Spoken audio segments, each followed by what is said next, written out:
What's up, everyone? How we doing? Welcome back. We definitely have an awesome person for a special guest today. We're going to be getting him on right now, and we're going to cue his intro.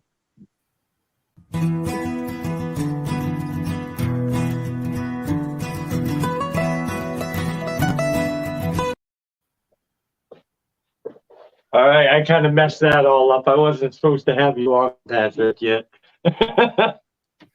I'm still getting used to it all.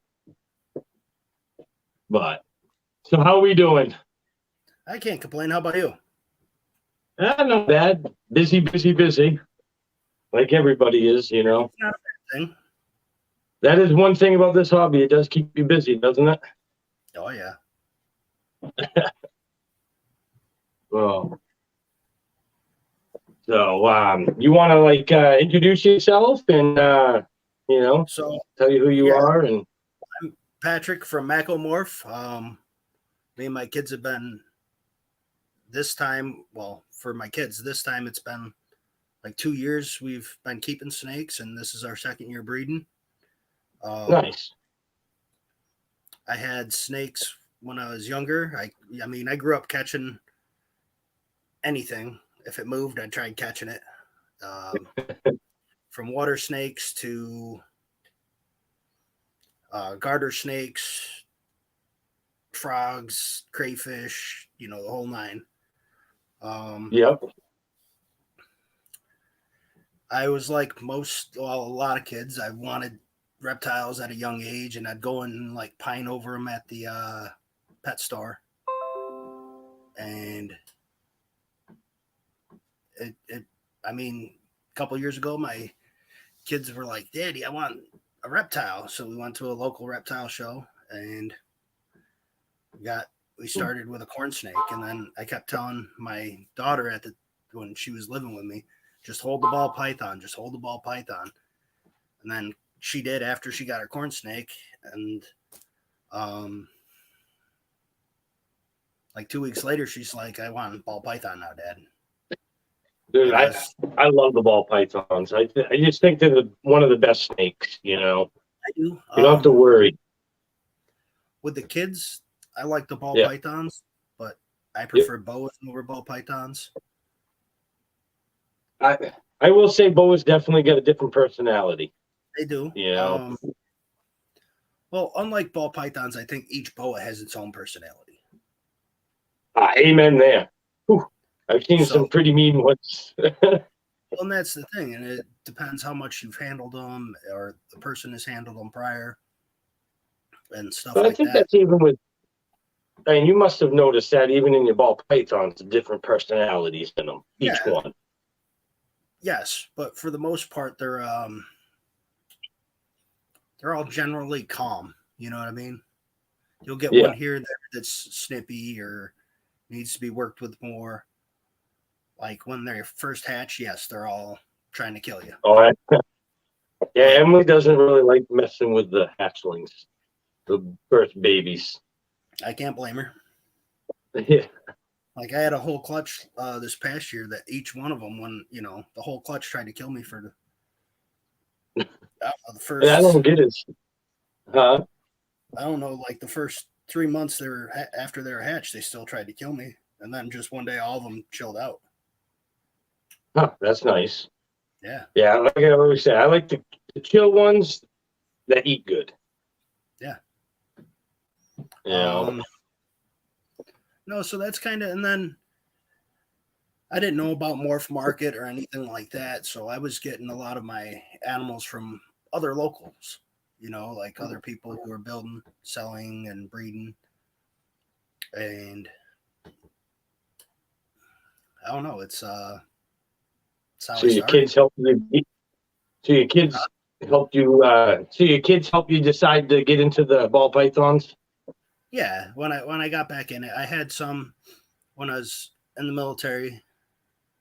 When I was young in the military, and we weren't allowed to keep them. So. Oh, really? Somebody tells you can't. You try to. What, you can't keep reptiles in the military? No. Well, Like you can't pets. well, they couldn't keep them where I was at in the military. Oh, all right. Like in the barracks, I couldn't keep them, and when I moved off base, I could. Yeah. I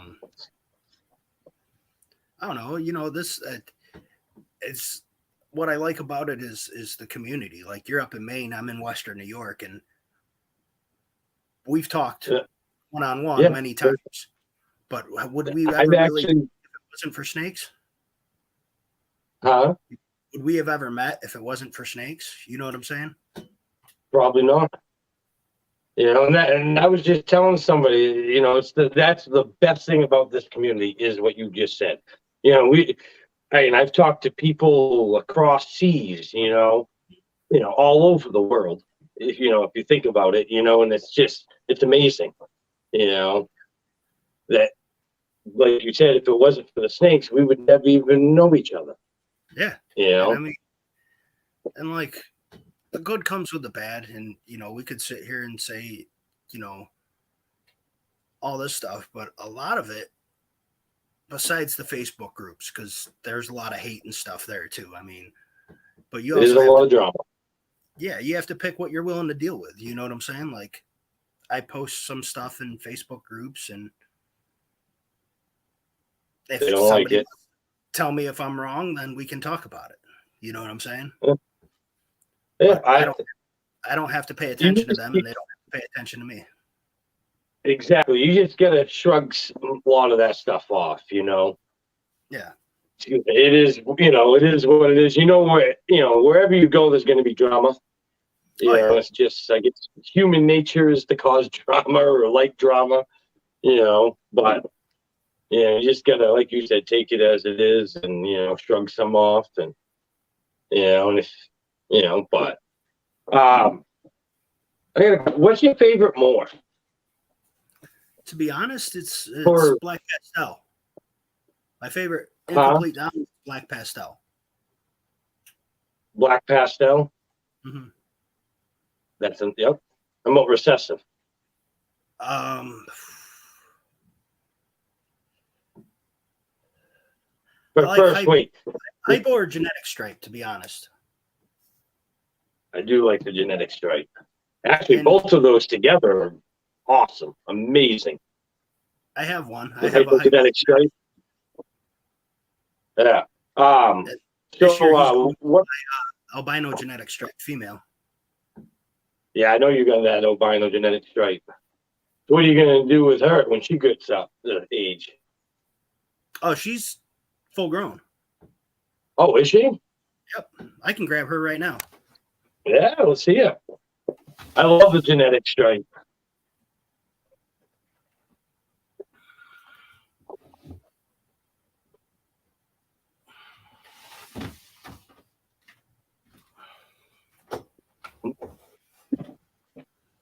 Yeah.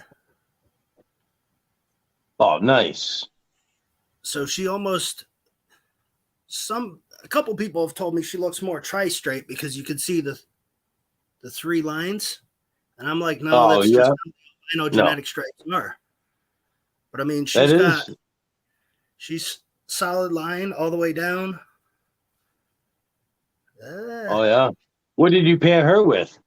Last year she went to her boyfriend, the same albino genetic stripe. Yeah. And this year she's going to hypogenetic stripe. So I have a visual genetic stripe, double het, hypo albino. Heck yeah. Hell yeah. That's going to be nice. Yeah, I have 3 genetic stripe adult females. I have her. I have the male albino genetic stripe, and then I have another male hypogenetic stripe. And those are my 3. Oh, you do have so you do have a hypogenetic stripe. Yeah. Hold on. Yeah, that I saw a picture of one the other day. And so hard.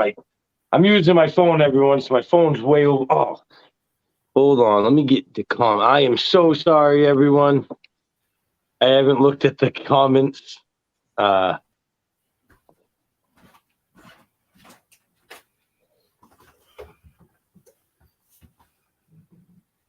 Yeah, right there. I love how much pattern it brings in. So I believe he only has that one break all the way down. Nice. I just love the pattern on the side. You get that. Yeah. Looks like it's like a bluish gray. Mm-hmm. Is that what it is? Yeah, it's like a greenish Hypo, gray. greenish gray. Yeah, my phone's probably. Ooh, that's nice. Oh, heck yeah. I'd like to see that in the genetic stripe clown. Hypo. Well, that's one of my very long-term projects. Yep. The genetic stripe clown hypo, that is going to be awesome.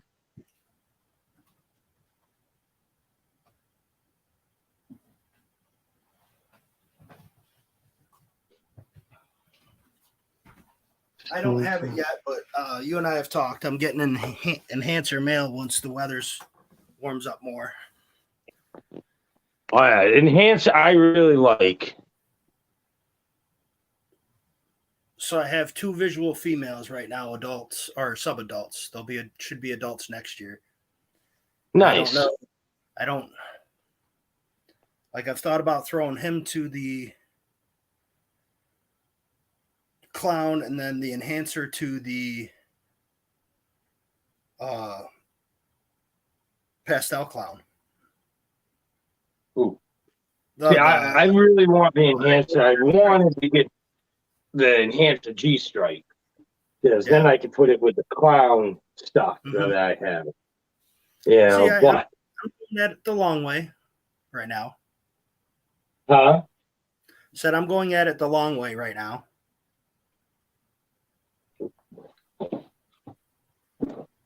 Yeah, not that long. You're not going to hex. You know. Yeah. You already got the double visuals. Yeah. Yeah, you put that genetic stripe ghost to a clown, and bam, you got triple hex right there. Yeah. You know. And I picked up a pair of triple hits last year. They're albino pied VPI exanthic. Oh, nice. Yeah, I really do think the recessives is where it's at. You know, I think for the longevity of the projects, it will be the recessives. You're still going to have codoms and stuff coming out, and like every time I look online, you know, Instagram or something, I see Outback Reptiles, you know, or somebody just picked up a new gene from Outback Reptiles. From one of the imports. Yeah, and I'm like, man, if you know something look crazy, I do that. I mean, it's not new, but it you know, the web gene there, you know, that came from Florida Reptile Ranch, and that was, you know, originally, you know, well, like they all are imported from Africa, you know, but like some of those new genes is worth getting into, you know. Yeah, like there's a guy in Pennsylvania. He deals with he has his own bullseye. You know, if that catches traction, that could be pretty cool project. Yep. Like he's got some albino bullseyes, and all they are is like perfect circles. Almost every alien head has one perfect bigger circle in it. It's not like Mojave or something like that. That's like where is he? Never mind.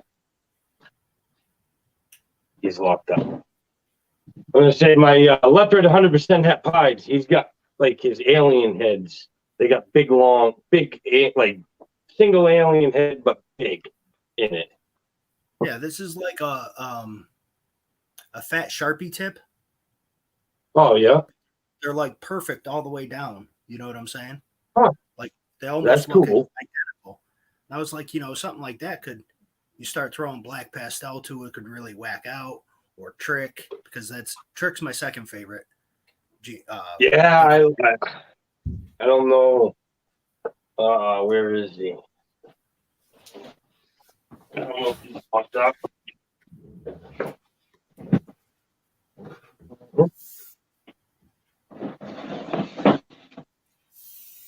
Oh, sorry.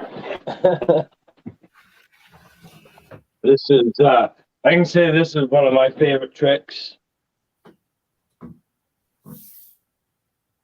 What's that? And that is a pastel phantom Lucifer yellow belly leopard trick. Oh, that's a I'm putting him with an orange dream. I'm putting him with an orange dream and a black pastel. See, this is because a female banana pastel trick. Banana pastel trick? Yeah. Oh, heck yeah. Love the colors. And she's a female. Like, she's real orange on her back. Huh. I love how you got a lot of the white in there and the orange, like the flaming. Mm-hmm. Or the blushing, I mean, not the flaming. Wow, she's nice. And what are you pairing her with? That all depends. I thought about doing the enhancer male if he gets to size. Ooh. Well, now how does enhancer look like in the banana? I've not seen Does it. it change it, or does it hold its colors, or? I haven't seen it. I think it'd make the colors pop more. Because from everything that I've seen with the difference between enhancer and genetic stripe, from what I've seen, is enhancer, the white or lighter colors make it pop more. And desert You ghost, mean enhancer and desert ghost? Yeah, what did I say? Genetic stripe. Oh, sorry, desert ghost. Yeah, no, I just wanted to. I just wanted to make sure if I said if you didn't say that, I'm sorry. I thought you said genetic strike, but no. I mean, yeah, desert ghost in the hand. Yeah. So the darker colors with desert ghost, it makes them pop more. Yep. That's what I've done my research and stuff like that. If I had a regular trick, I would love to throw desert ghost to him. Wow, dude, it's already very dark. So just bring out that darkness. Trick, yeah. I can. This is my.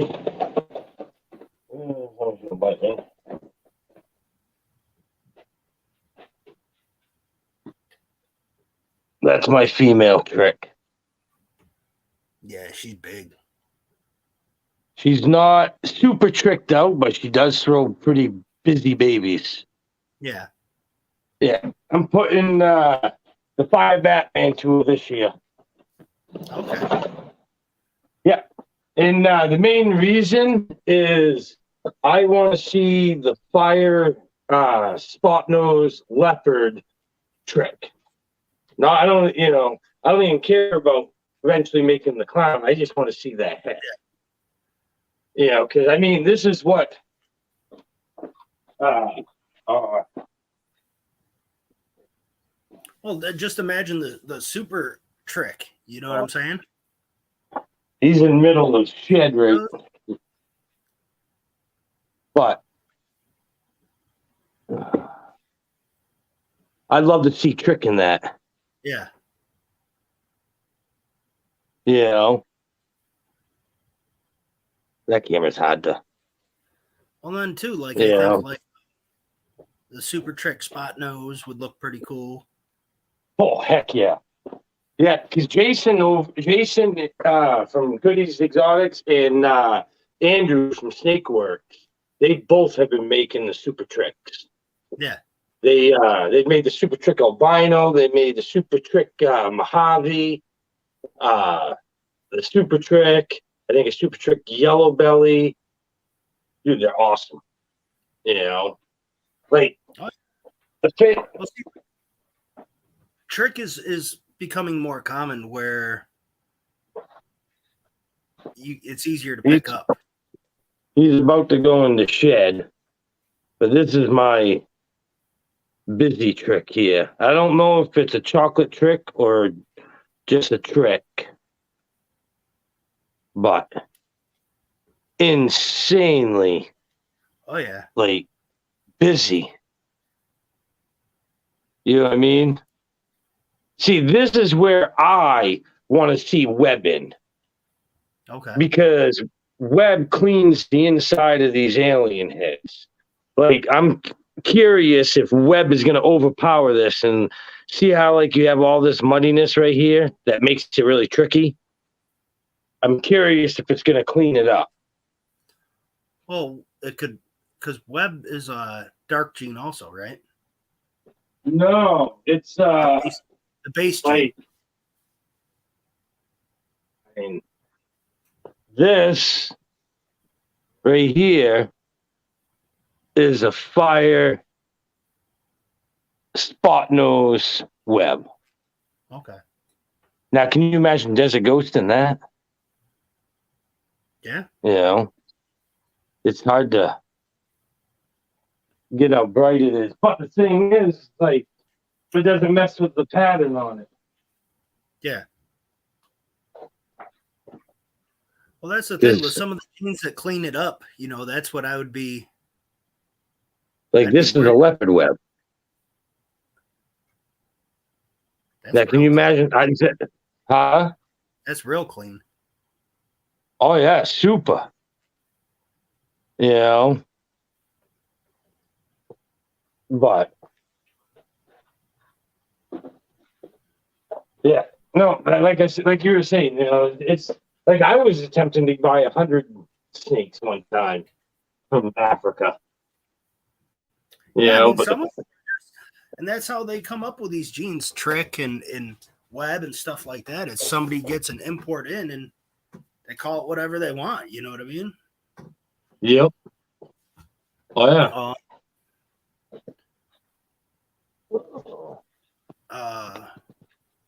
And like I've had my eye on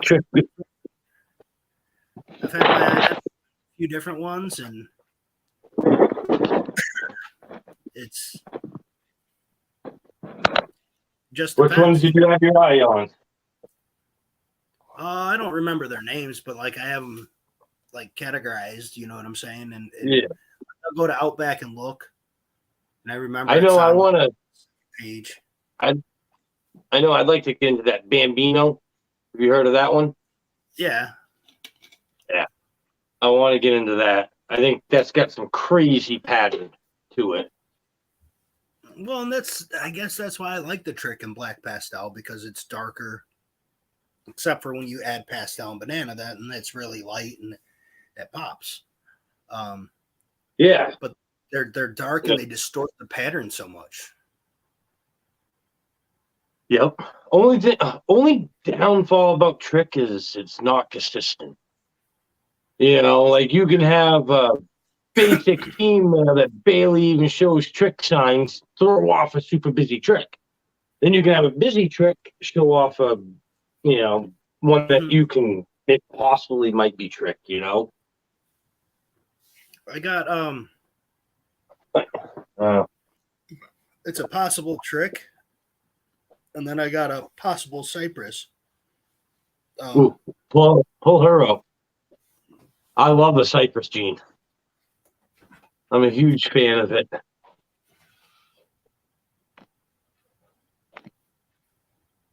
Anybody got questions? Any questions for Patrick?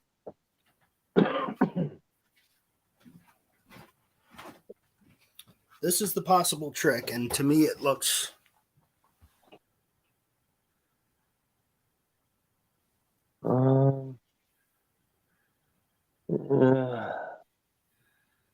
only thing is it doesn't have a busy belly, and it doesn't have like a, but like I said, sometimes it's got that rich color though.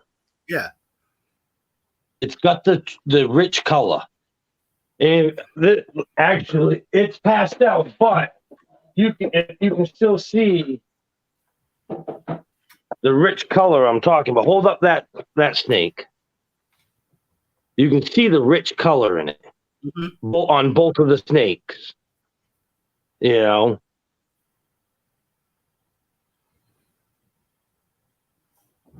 But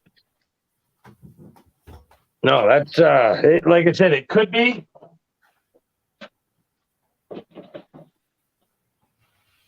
You know.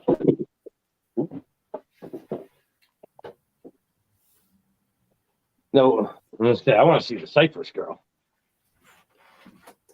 Actually, that one was, I had them backwards. That was the possible Cypress. Oh, that was a possible Cypress? Yeah.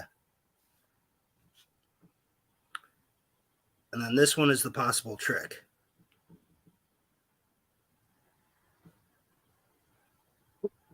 Let me see the belly. What is it, hat pied? No, the guy I got these from, he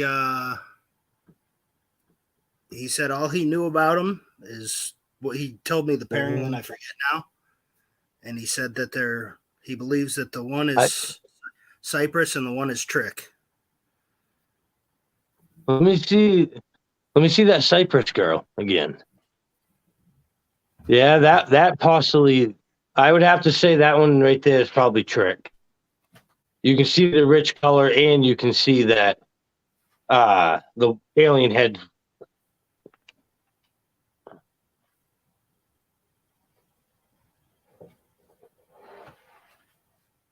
Yep, definitely tricks are awesome.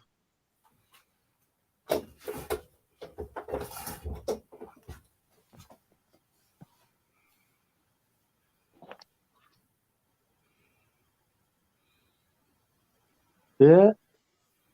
Yeah, you can see the white lining, the inline. And the popcorning coming up the side. Yep. Right there. Right there. Yeah, and just like the white outlining. Because I know Cypress doesn't. I've talked to some people and they said, "Oh, that's that who deal more in Cypress." They're all that's a definite Cypress, and then others are no, I don't think it is. So I mean, only time will tell. I personally have never produced a Cypress yet. I just have a single gene Cypress adult female, and then a hey, what's up? How we doing? We're gonna have to get you on one of these lives too. What was it? Yeah, the Cypress there. I have a Granite yellow belly Cypress, but I've never produced one, so I've never really seen like a single gene. Yeah. But I can see the white outlining in it. The color.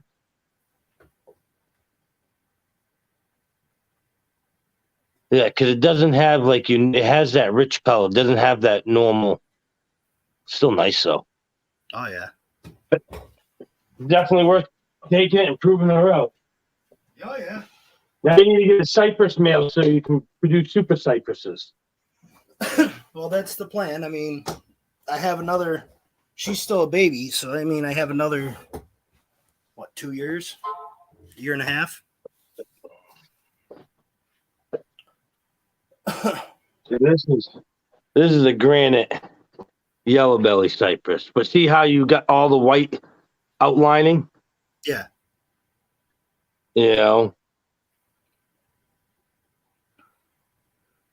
But I'm hoping this girl will go. Oh, she didn't go last year. And I'm breeding. I bred her to the honey. I had one lockup with a honey Cypress, and then 2 lockups with the fire Batman. So in that situation, what would you rather have? Is the question. Either one. I don't care either way. I'll take super Cypresses. A honey Granite yellow belly super Cypress. I don't mind that. That's a far fetch, but I want my main goal was to get the Cypress into the Fire Batman. Okay.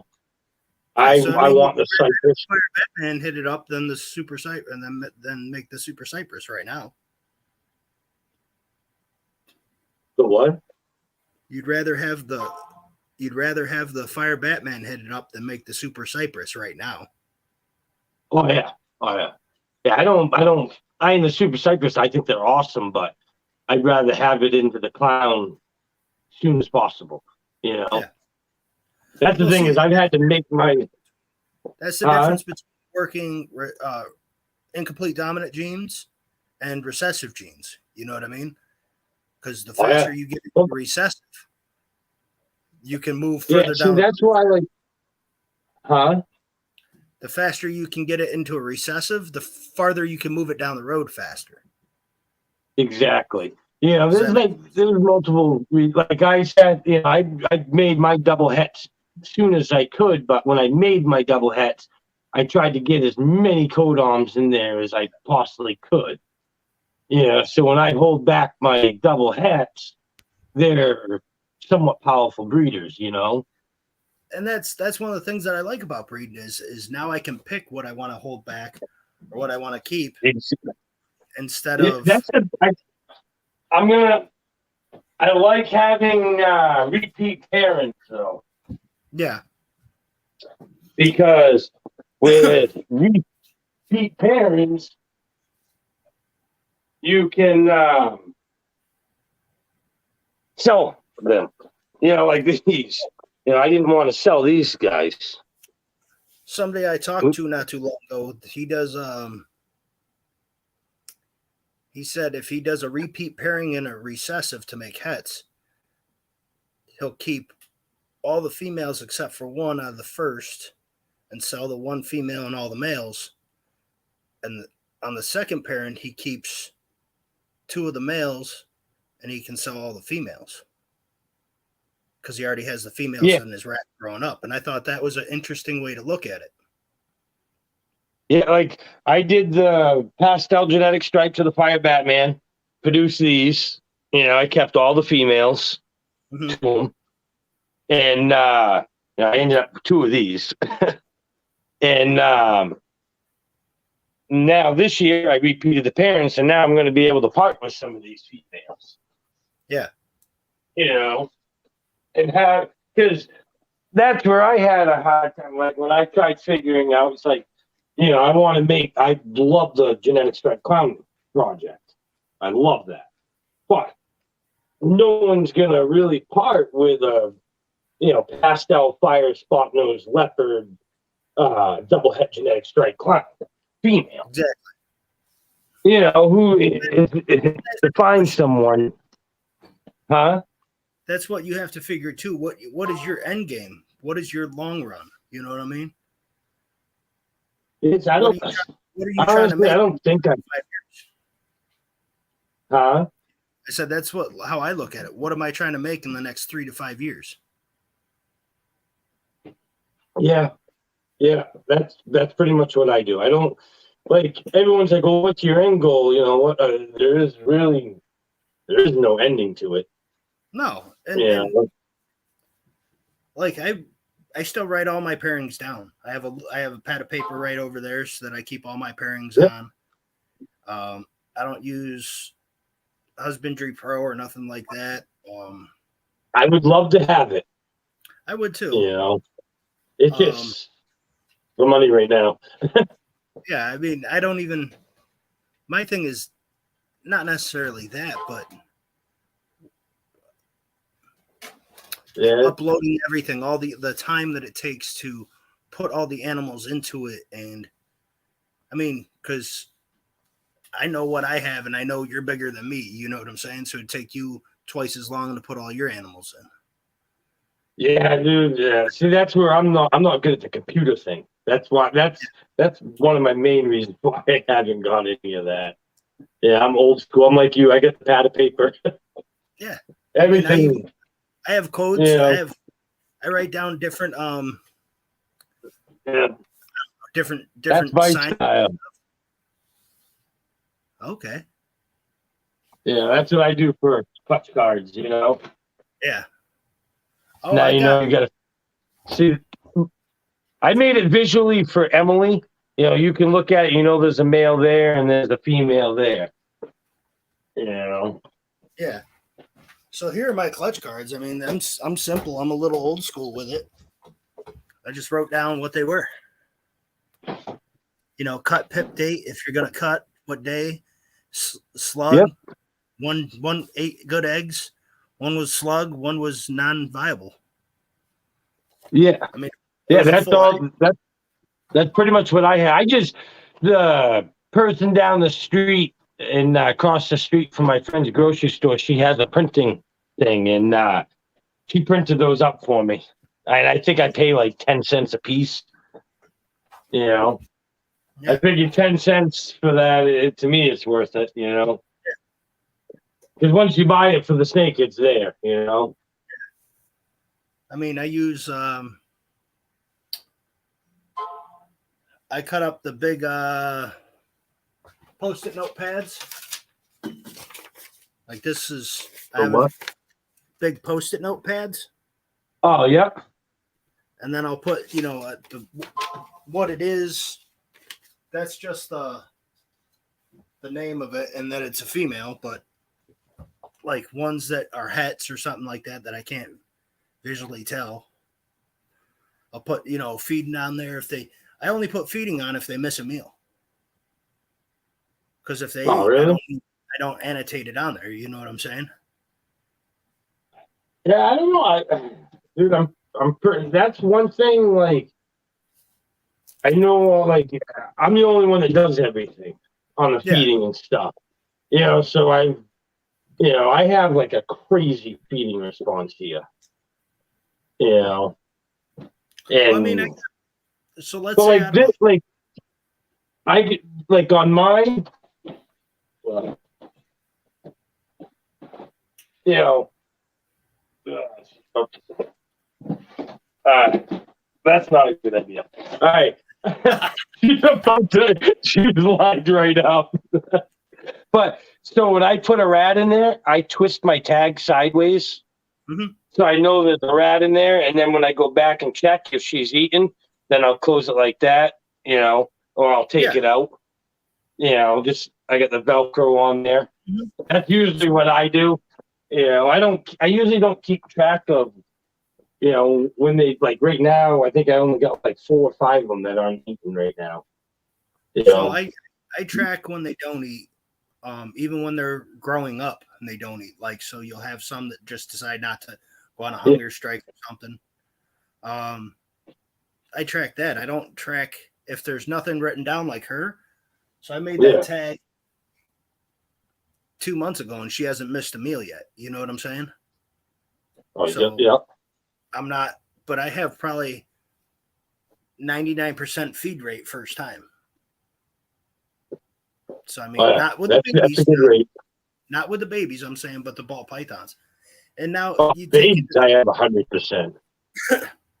Now you take into account the moms during breeding season, the males during breeding season. Yeah, I annotate that so I see, okay, you know, the male, he might be overworked, so I need to give him a couple weeks off, or, you know, if he's going to 3 or 4 different females, I'll give him a week off or 2 weeks off if he's missed, you know, a meal or. My 5 Batman gets 2 weeks off. He'll go for like 2 weeks and then he takes like a week off. But he takes like a couple days. Like when he feeds, he gets 3 days off, you know, before he goes back in. You know, but I can say it's Fire Batman. He's a good eater during breeding season. I love it. Yeah, but he's also burning off that energy too. Because I mean, like I pair up some of them, and that male's just racing around the track or keep running over her to try to see if she's ready. He doesn't move much. He's not a big mover. I do have some of them, like you just said, that are just super active in the tub. Yeah. You know. But no, I also got her. She's sorry, everyone. Like I said, my phone's so far away.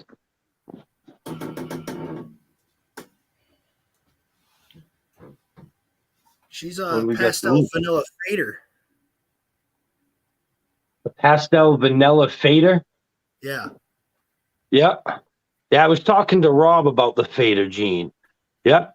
And he was saying like the fading from the side to go completely all the way around. Yeah. Some of them do, like right here. That's a good one. Yeah. Yeah. He And of was course, saying something about that. She's a big girl.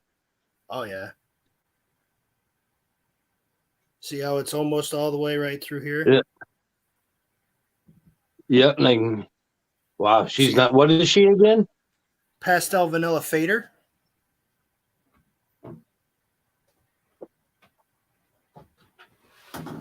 Yeah, I got one fader. I got the pastel fader lesser granite in Gene Woolmer there, the soul sucker. Pastel fader soul sucker.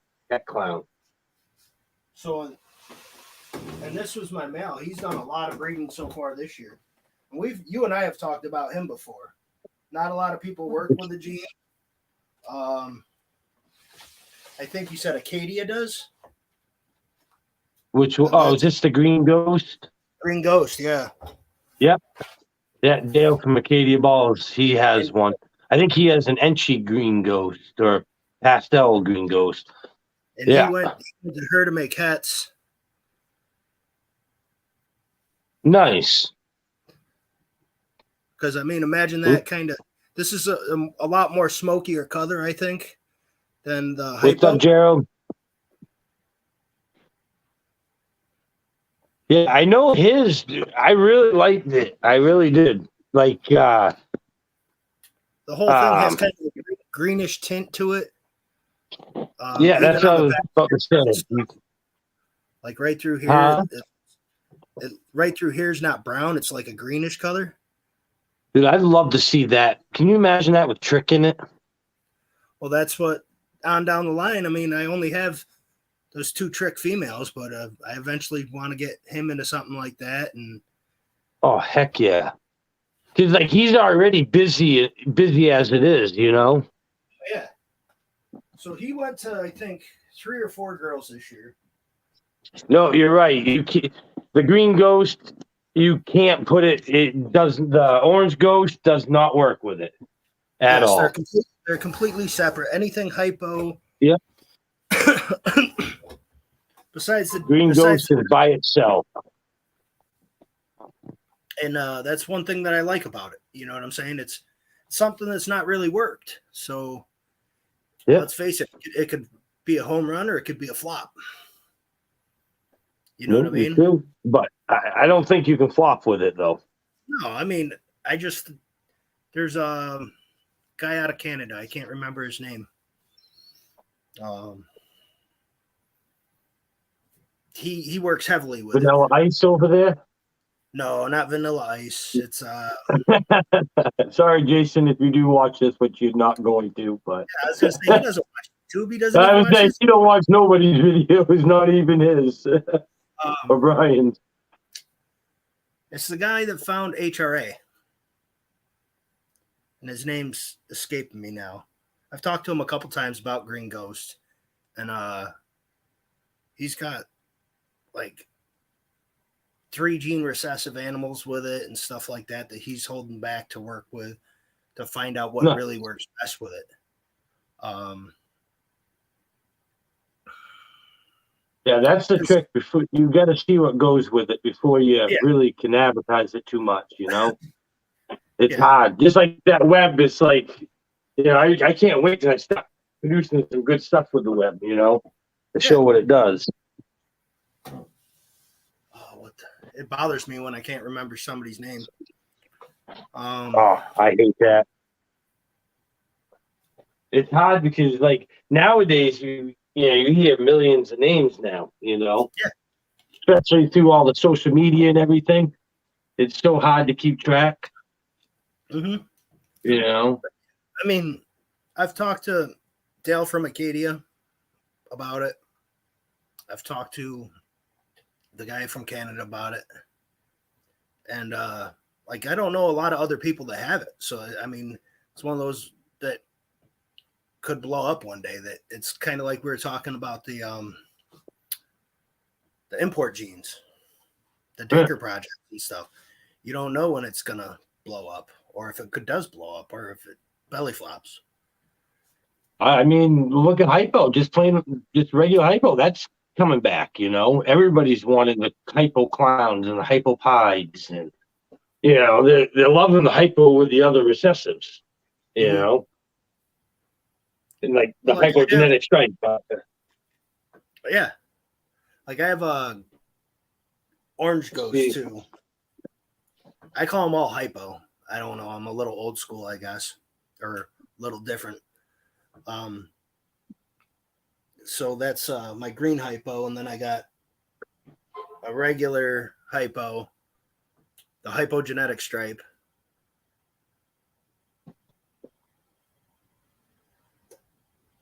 Yeah. Is that pastel genetic stripe? I just love how much pattern she has on her. Yeah. You know, this one I bred with the actually there in there now is Coral Glow Leopard Clown. Well, even though you're not gonna what was that? Said even though this camera don't pick him up, this is a Coral Glow Leopard Clown, but he's also throwing something else off on him. He threw a couple jeans. Pretty much every clutch he throws something else off. Oh, I was gonna say, is that the one that threw the black pastel off on you? No. That's Minion. But no, he threw off I don't know. I haven't really showed many people. Just because I'm still trying to figure it out. I have it in a few jeans. Right now I have it in the single gene, and then I have it in the leopard, I have it in the albino, the banana or the Coral Glow Clown, I have it in the Coral Glow Enchi. I have it in a bunch of them right now. Still trying to figure it all out. Hopefully next year I'm breeding it back to itself. Does it stay mainly in the Coral Glow though? What? No, I have a single gene. You know, it's kind of the best example is like a pastel confusion. Okay. It kind of looks like that. I'm not saying it, you know, it just has that look to it. You know, it's very orange, you know, really orange when it was younger. It's browned out a little bit. But yeah, I've got it in a couple. It's holding, like in the albino, it's held its colors big time. Okay. You know, there's still like the white is like pied white and the yellow is super bright yellow. Yeah. You know, well, I'm going to show that. I'll show that thing later on. But yeah, I mean, so you do any reptile shows or anything yet? I haven't vended yet. As you know, I go to a lot, and oh yeah, I see you down at Rochester every time. Down at Rexpo. Oh, and no, I get a call. I got to email them. I haven't yet. I've been slacking. Funny that. So my son last fall. Well, the first time I saw you at Rexpo, both my boys were with you. Yep. Or with me. And then in the fall, I brought my oldest son because it was his birthday. That's what he wanted for a birthday present. So okay, cool. So my youngest son's birthday, that's always been 2 weeks off their birthday. So what's cool about it? Mm-hmm. What's cool about it is my youngest son, his birthday's 2 weeks before, or a week or two before Rexpo. So that's what he wanted for his birthday present, just to go with me to Rexpo. That's cool. Cool. That's a proud moment right there. Oh yeah, and it's I mean, it's something that we enjoy, we could do together. You know, Oh yeah, he was definitely having tons of fun there. I felt bad though that no one cheered back for him. To him. Yeah, well, like I said, I reached out to the people at Rexpo, and they said, the fall show is a little less welcoming. Yeah, And I will say, yeah, that you hit that right on the money. I was, he said it wasn't as I busy. loved it. I mean, I think the setup there is great. Oh yeah. I like that they call it the castle. Can we go to the reptile castle place? Well, dude, if you think about it, it almost looks like it. That's a big brick building there. I don't know. I find it funny how, or like if they see an animal there that they like, they'll try to re-describe it to me. The daddy, the one with the yellow on it, and I'm like, come on, dude. that narrows it right down. Yeah. So I'll be like, well, I'll use you for an because we always make sure we talk to you. Yeah. Well, is he by Matt? No, he's on the other side. Okay, is he by another friend? Yeah, he's over by it. So then we walk. Oh, that's the person, Daddy. And I'll be like, okay, which one? And I'll see if I can make it for him. You know what I'm saying? Yeah. Yeah, I tried not to discourage Emily. Like, she wanted the tarantula in the worst way, and I can tell you now that was that's scary for me. Like, if you ever watch, I don't know if you ever seen my YouTube video of me trying to hold that for the first time. Oh yeah, that was one scared, nervous person right there. I did not like that.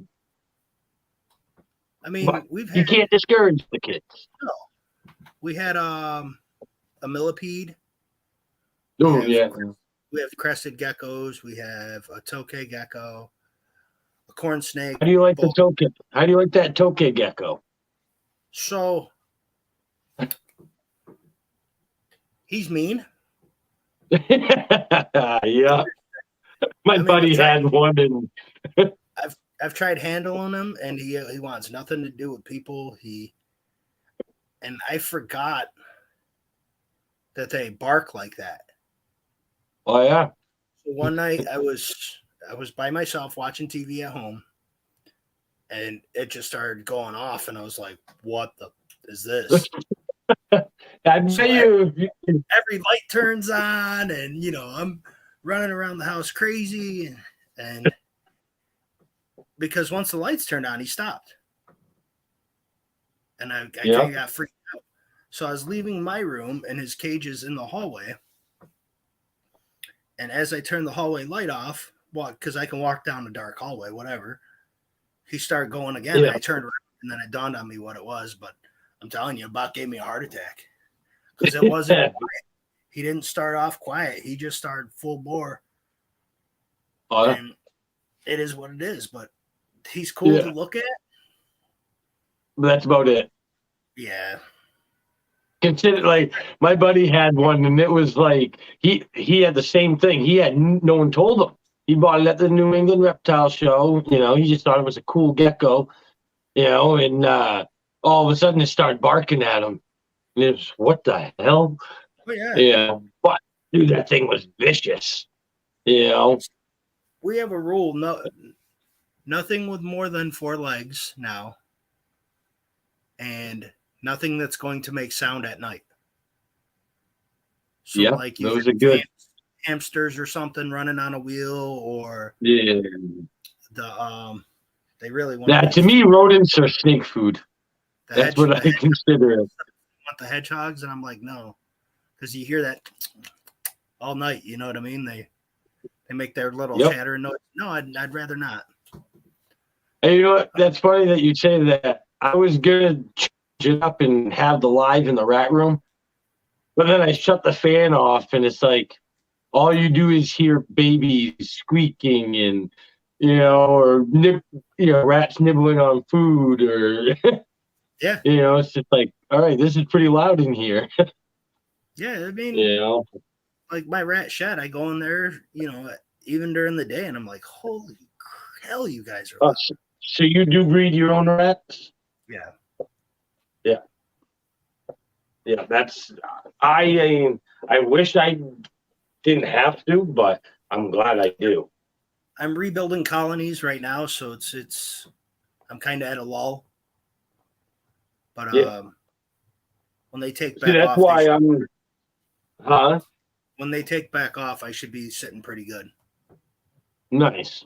Yeah, I went through a spot like that's why I'm having a small year this year. I want to give a lot of girls off because I bought a lot of adult females, so I don't know how many years they've been breeding, so Well, here's a figure I'd question give for them you. a I've seen it brought up different ways about giving females off. I've heard one person or some people will say every other year they'll breed. I've heard some people they'll breed them 2 years and then give them a year off. Do you have a set like idea what you do? me. I'm going by the individual female. You Okay. know, I've had some that they bred that first year, but like I said, I bought a lot of adult females. Yeah. So I honestly don't know how long they bred for before. So I'm doing now. I'm doing this every 2 to 3 years. They're getting off. They breed for 2 years and then they have a year off. Yeah. You know, depending on the female. That's my breeding them for 2 years and giving them a year off. Yeah, I hear like some people who breed them every year, and only when they don't go, they give them a year off. And I'm like, it's not really giving them a year off. like this girl. You know, she's been. You know, she eats great and she breeds great. You know, so.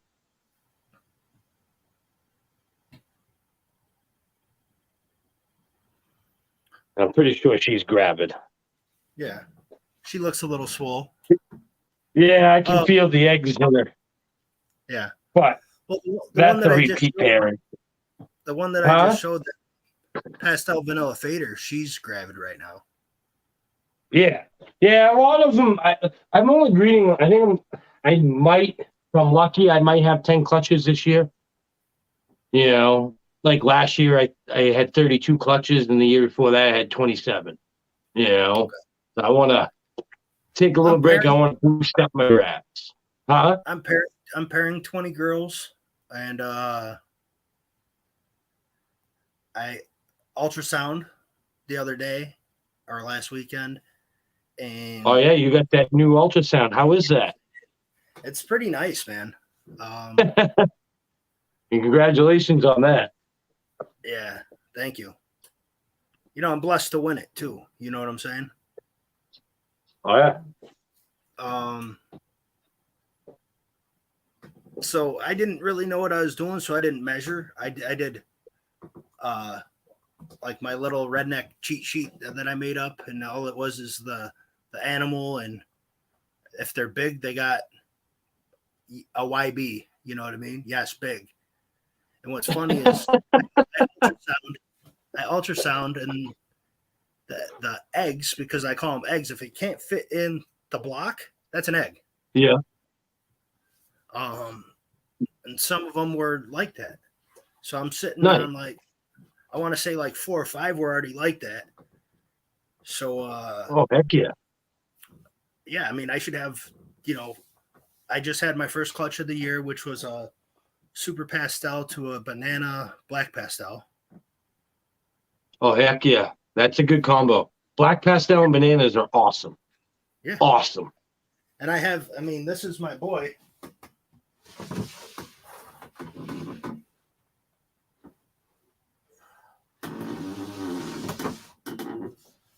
I love how, like, you can't see a lot of that black pastel banana. Yep. I mean, I just love the way the black pastel distorts. You can't see it too good on here. Distorts like that one. It distorts it so much. And then when they're babies, brings in a lot of dots. Yeah. Dude, I love the what Black I'm pastel, it seems like gives them a lot more dots. yeah. They now did you get that as a baby? No, No. I got him as Just a like sub adult. But I've seen the babies and stuff, and the black pastel bananas really pop.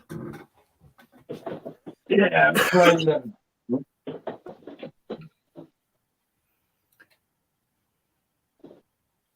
it's in shed though.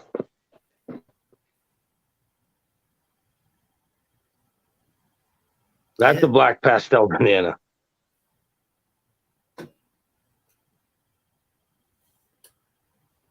But it's in shed. Usually Yeah. that's bright orange. Yeah. But it's Well, that's what I'm 50% ghost. And I think it's like a lot of the het ghost is having a lot into play. But even though I'm looking at him now, and I'm actually seeing a lot of these black dots coming in now. Mhm. See, he had maybe Like I can't wait till he sheds. had The maybe camera ain't picking that up. a Huh? quarter of he had maybe a quarter of what he has now when I had him or when I picked him up. Oh, he's gained way more. Oh yeah. Yeah. Yeah, you gotta love that in the banana. You know, I just produced them. Whew. You want to see it bright? Look at the. I don't know if it'll show. Look how bright orange and contrast this thing is. Yeah. Just for a straight banana. You know what I mean?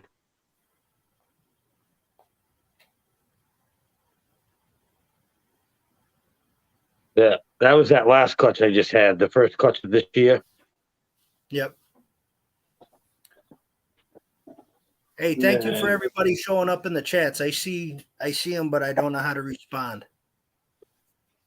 Yeah, I can't. You can respond. Ford Motion, GP, how's it going? Oh, yeah, GP. I'm slacking on the things. It's so hard because it's in my cushion. This is my that's where my stand is, in my editing chair. I mean, it's But then you got this beautiful girl right here.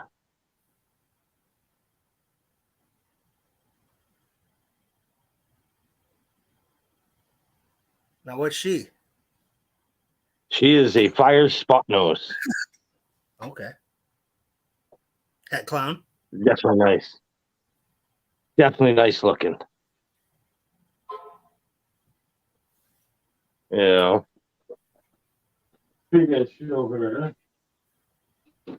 Yeah, so yeah, I like the spot nose. I'm a big spot nose fan. Yeah. Yeah. I mean, I like anything that distorts either the pattern or the color. Yeah. You know, like or I like the contrast. The black pastel. I like having that gives it that like black pastel gives it that drastic contrast. Oh yeah, dude, like those black pastel leopards I made this year, het clowns. Whew. Mm-hmm. Like I loved them. I know Gerald got one with forward motion reptiles, and then she's gonna hate it. I think it's Kristen or something like that bought the other one. She bought the female. Yeah, they're nice. And those are all 100%. They're 100% het clown, and like both of them had like little ringers on them.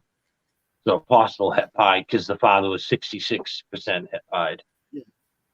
So.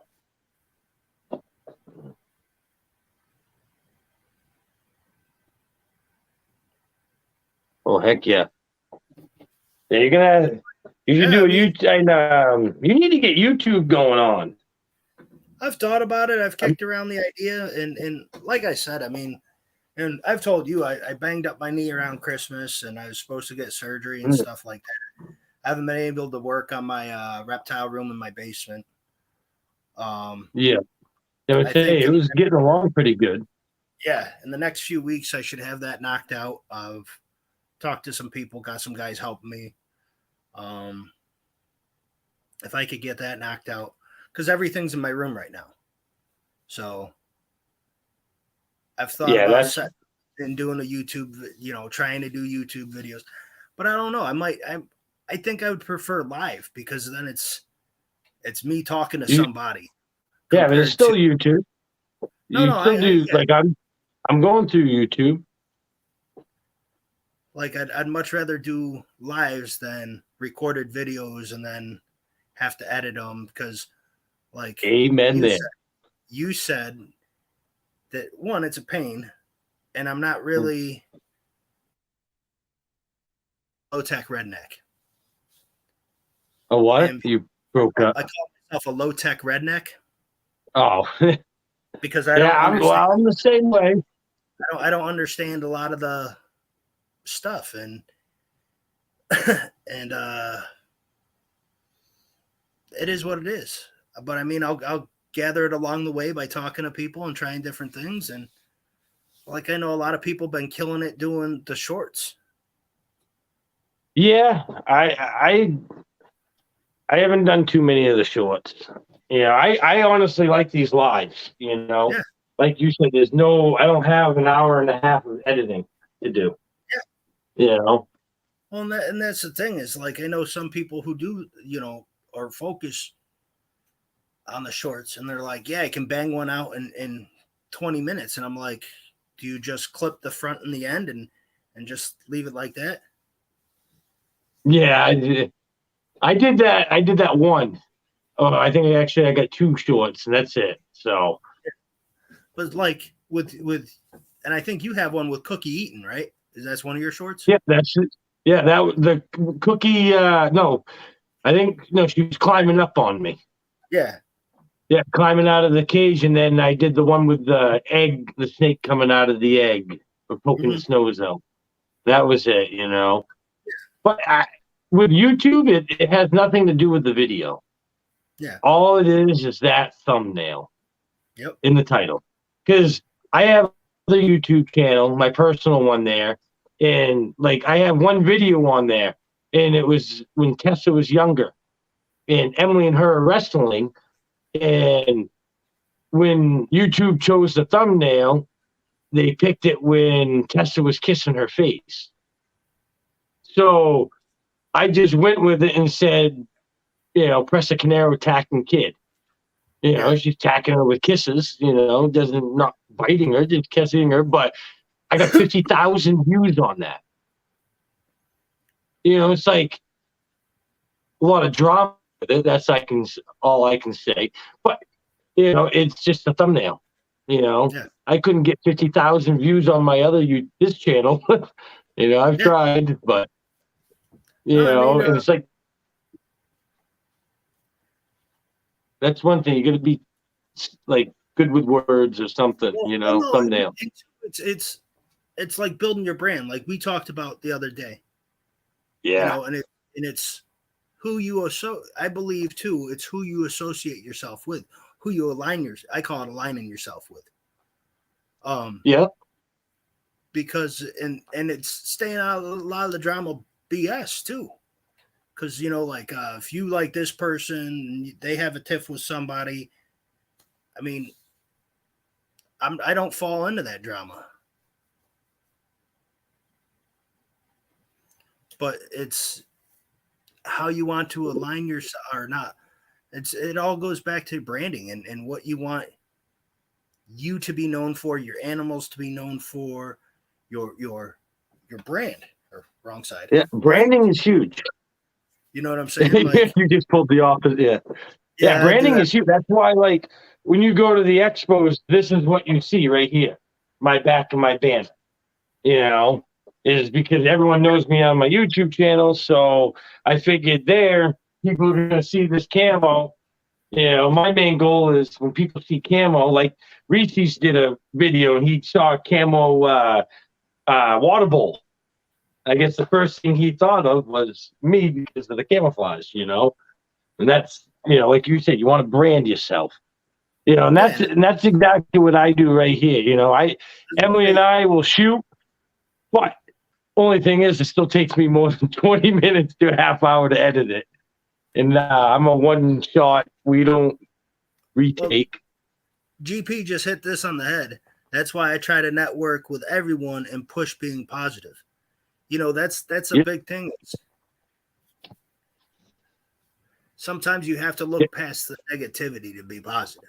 You know what I'm saying? Oh yeah. Well, I sure. And there's a lot of it with this late, like this. I've talked to a lot of people and about this Lacey Act and stuff, and they're just like, "Oh, it's over." I just got into it, and it's like, dude, don't be thinking that way. Think positive. Try to do something about it, and I had a guy who lives out by me. He's about the same size collection, about the same length of time this time for me. He was keeping other reptiles longer, I think, like geckos, like crested geckos and stuff. New Caledonia geckos, I should say.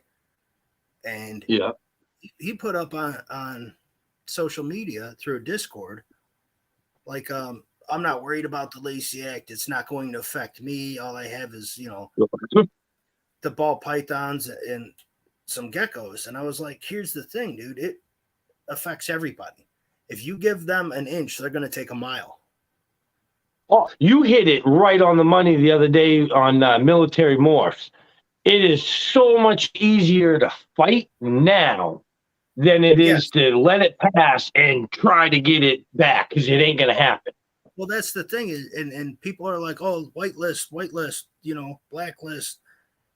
I would much rather have animals be put on a blacklist, because this is what they're saying is not going to happen, than them tell me that you can have these animals. And that's what the big thing is with me is but without getting too spun up about it, is we should support USARK. We should definitely try to do anything that we can to benefit our community, period. And I'm not saying like all the bashing, pardon my language, all the bullshit has to stop. You know what I'm saying? Well, this is eventually, it affects everybody, all the way to like even your big pet stores, like Petco, Pet Quarters, everything. All all of us, your small hobbyists to big breeders to, You remember last year, New York was trying to pass a bill, and it said that nothing was. It was under like the Lacey. Yeah, it was no shipping through New York or something like that. Yep. And it wasn't just reptiles; it was all animals, to include livestock.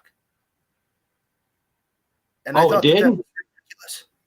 And I read a little bit of it, and I saw some clippings from it. And like they were trying to ban air travel. So like, if you banned air travel through New York, I'm screwed. Well, it's over though. It said over New York. And I was like, how are you going to try to regulate something that's not even coming through the state? Like, it's not landing here. But I mean, that got shot down. We have people in place to fight for us with USARK. We have everyone, if you're not part of USARK, you got to be. It's not much. Even if you put, I think what the bronze is, what, $40 or something like that. I think that's the one that I have. Either that one or the 250. I forget. I think it's the 40. I don't. Any little bit helps. Yeah, anything. Yeah, this was my favorite girl. That was my favorite holdback this year. Oh, my most powerful one. Now, what's that? I know it's a Batman. Fire Enchi Batman, possible red stripe.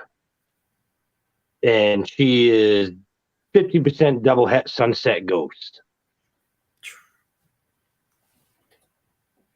You know, but wicked calm. They love being held. One good thing about having kids, they always want to hold a snake. You know. Oh yeah. We'll be doing something somewhere totally random, like going to Country Macc. So Country Macc is they sell like farm supplies and reptiles and a whole bunch of odds and ends type of stuff. And we'll be like going to Country Macc to get chicken feed or something like that. I'll be like, Daddy, can we hold snakes when we get home? I'll be like, yeah. I know Emily. That other video, she wanted to hold snakes, but I literally just fed. I had 4 snakes, and I have about 200 snakes, little over 200 snakes, and only 4 didn't eat. And she wanted to hold snakes. I'm like, I just fed like an hour ago. It's like, you're gonna have to wait, huh? I said, yeah, that ain't happening. Yeah, that's what I told. I felt so bad because it was her birthday video, and this is one of the possible that other gene. It's just random when they ask. You know what I'm saying?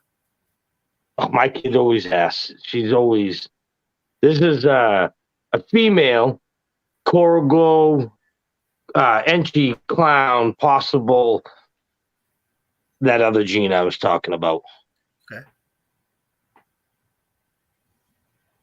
Super orange. Mm-hmm. You gotta love it. And it's just I love the color. It's like a nice. On here, and it might just be said on here. It might just be my computer.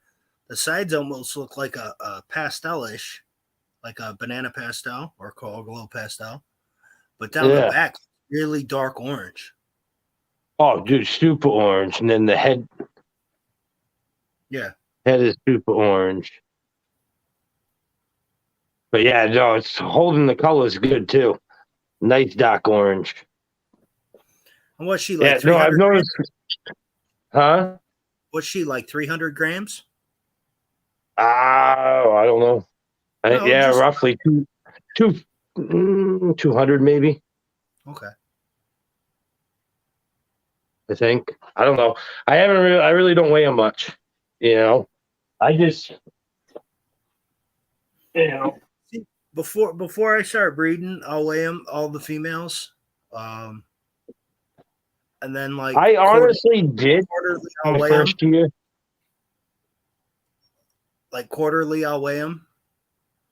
Oh, really? And then after they lay, I'll weigh them. So I figure out what their weight was before weighing, how much the eggs were, to see what they depleted, to find out what they have to put back on to be ready for the next year or next 2 years. You know what I'm saying?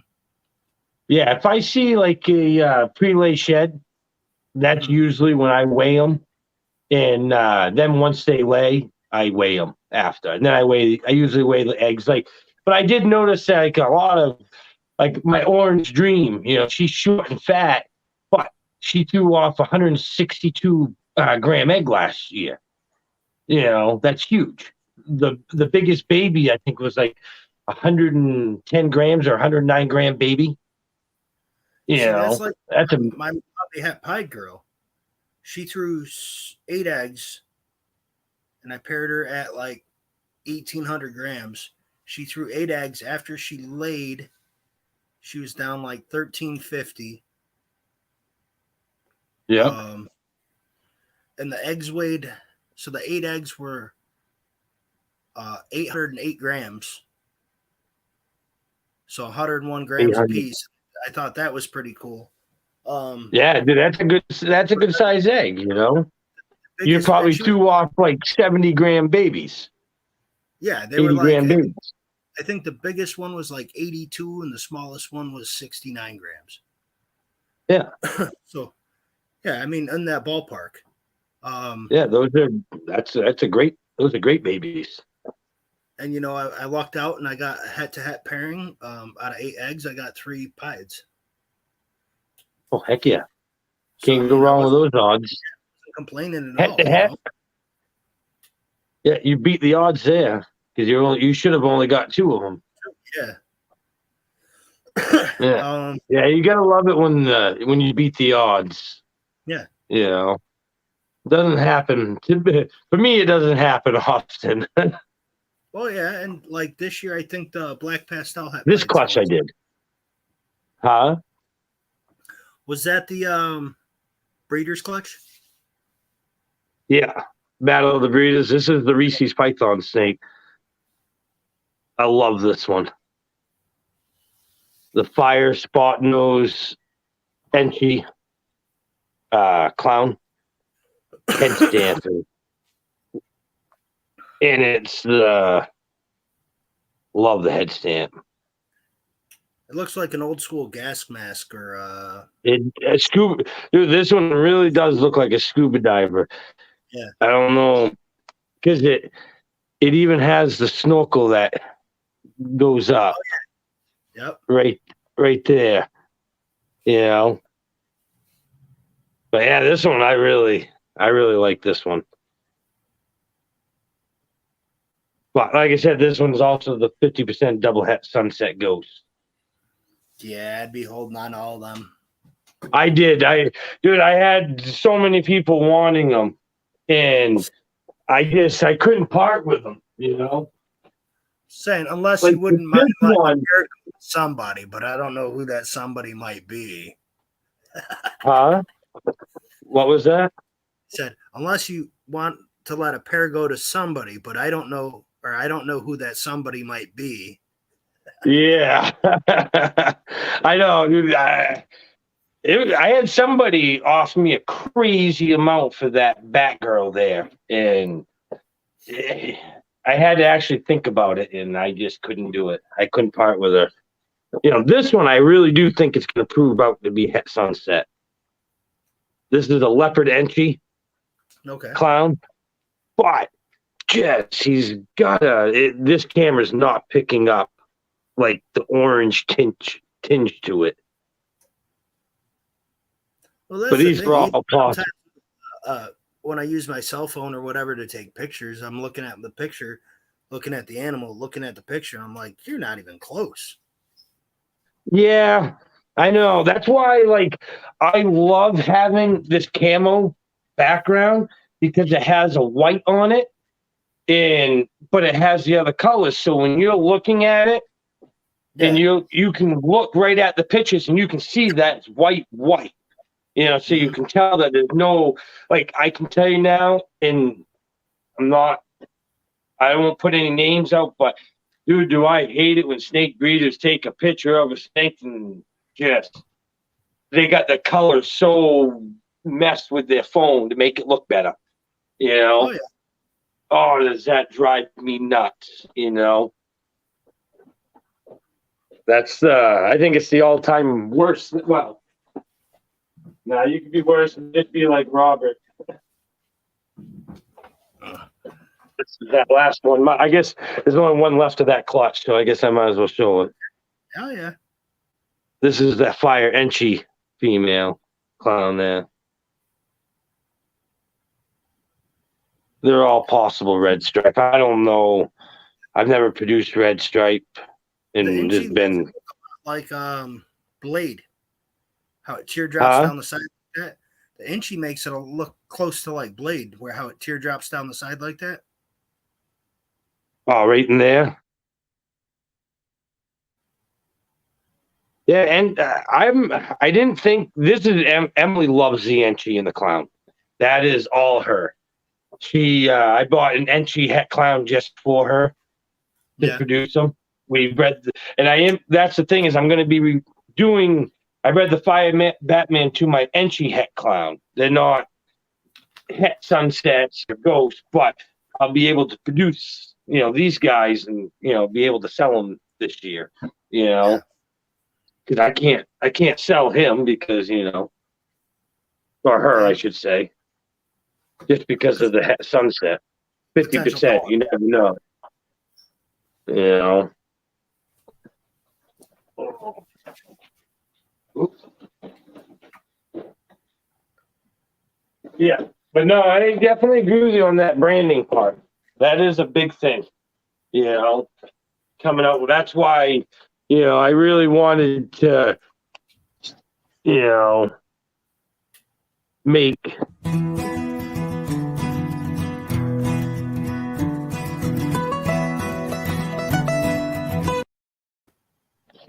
just like that, Yeah. Brandon. Well, I mean, like a couple people have asked me, like we talked about it briefly yesterday. I mean, I talked to the guy who makes my t-shirts, kicked around some ideas with him, and because I told you it's a family thing, everybody had a vote, and this was voted. We whittled it down to 2, and this was the one that everybody picked out of those 2. So I was like, okay, that's it. I mean, it's no, I think it's excellent. It's nice and elegant, very simple, easy to read. I think it's definitely a good logo. On yours behind you, you know what I'm saying? That's something, if you put it on, it'd be easily noticeable once I become bigger. You know what I'm saying? Yeah. Once you become bigger. Yeah. When you are. You are. You already got the double recessive males there and females. Well, that's you know what I mean? Huh? Said now I got to put them all together is the thing. Yeah. Well, that's the steps. That's the point. Yeah. The double recessive is definitely where it's at. Oh yeah. Well, and it's the long run. Like if I hit a triple recessive, I already have, that'd be next year's breeding. I already kind of have an idea where that would go along the line. And I got it. It's not a clown with this and that, but it's still triple recessive that I can put into another double recessive and get a visual triple het, or I could get double visual double het. You know what I'm saying? Like that's how, because once you have one, it's easy. It would be easier to pick up the other hets. You know what I'm saying? Instead of I think quad het, it's like 500 and something to 1 odds that you're going to hit it. Yeah, well, that's like the Sunset Clown Ghost project, that I got going on. Like, I got a bunch of triple. Like, hopefully this year, knock on wood, and I can get I've got a pied het lavender, 66% het clown, and I got it going to their sister, which is the same thing. Mm-hmm. And the possible Gene X, so it's like I can't. I'm hoping they prove out. I just bred him.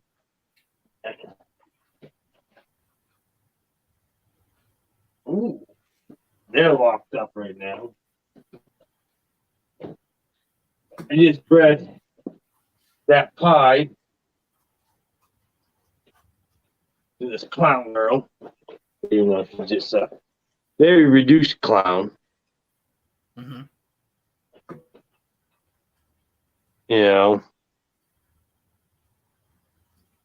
Like super reduced. But hopefully it'll prove him out to be het class. Because I can tell you now, like I know last year with that entry possible red stripe double het sunset ghost, 66% het clown. When all those clowns came out, it was like, oh yeah. Oh like heaven. It's like, she just proved up the triple het. And that's the thing is, like we've talked before about, the 66 hets and the 50 hets, and it's a gamble. It is. You hit it, that's a grand slam. You know what I'm saying? I bought my Coral Glow clown. It was sold to me as a Coral Glow clown, 50% het albino. He ended up proving out leopard in him, and he proved out to be het albino. Mm-hmm. So you get that 50%, and it was just like, bam, that just made him so much powerful, so much better. You got sometimes like Dale. I know Dale with Acadia balls. He loves his 50% and 66%, even though all of his are either visuals or have 100% in there. But he likes getting that extra. Well, and it's the gamble part of it, though, is the 66 and the 50s, because I've heard of people. I've never experienced it myself, because I got a bunch of hets. I started with hets. So I was on the long road from the beginning, you know what I mean? Oh, yeah. Some of them are double hets, some of them are triple hets. That's just where I could start. Yeah. I did that too, but I got screwed over a lot. Well, and on that's the hets. thing. I hate to say it, because it can give us a bad look or whatever, but there are people who sell bad hats that might label them 50 called, or 60 and I will put his name out there, More Seekers. Robert. I'm not throwing names out there. You know me. Oh, I will. I understand. But yeah, unfortunately, there is people. There is people, and that's what gives. Now, 66 or 50, you're taking that gamble. But I've heard and seen people who it's supposed to be 100% het. Well, you're breeding a visual male to it 2 years in a row. You got 14 eggs out of those 2 years, and you didn't hit one. And it's supposed to be 100 visual. You should have 7 in 2 years. Yep, I know. That's what I'm saying. It's why when you buy your hets, make sure you know who they are. Because that is huge. Because it sucks when you spend a lot of money on some expensive hats and they're not hats. Yeah. And it's not even the money part. It's just degrading, because you spend so much time. People don't realize, like, these recessive projects, they can take a long time to make. I mean, especially when you're talking doubles and triples. Let's say it's in your female, though. That's the thing, is you got 2-3 years of breeding her. If you're breeding her, in my opinion, if you're breeding her to a het, you got 3 years of breeding her. And the chance of you wasting breeding her for 3 years. So now it's 4 years if you do 2 years on, 1 year off. That third year, you see what I'm saying? That's 4 years you've wasted her. Just because But you still got you also still got the couple of years of raising her, Exactly. So you're looking at 5 years now. You know what I'm saying? Yeah. Or it could be even 7. To find out she's not a het, and that's where it's like very frustrating. That's why when I did it, I went out and I bought, some females, the genes that I specifically wanted. Like I got a lot of black pastel because, like you said, it's nice what it does, and you buy your powerful males and you make your own hats, Yeah. And that's like, I bought a pair of black pastel het pieds. Because why not shoot for a panda? I think it'd be cool to have one. It's I tried to, like, I produced a was it black pastel cinnamon, which is the all black snake, but I produced a banana version of it, which was all like pewter, whitish. Not pewter, but lavender color, like whitish lavender, the whole thing. And then I produced the super black pastel, and both of them were kinked, so I didn't have good luck with it. But I didn't know about the incubating them at a low temperature, and I didn't know about if like a caramel albino, if you keep the mother itself on the bottom shelf on the cooler side in the tub while they're gravid, supposedly that helps. I've Well, talked to a couple people in Connor. I've heard you can actually turn your rack down a couple more degrees, but that could affect the other snakes. Yes. Yeah, that's why they say that people are telling me just drop them instead of changing the whole rack. Just put them on the bottom shelf. You can drop it if you have your thermostat more towards the top. Yeah. You see what I'm saying? Yeah. Yeah. Yeah, and they say that helps. Just.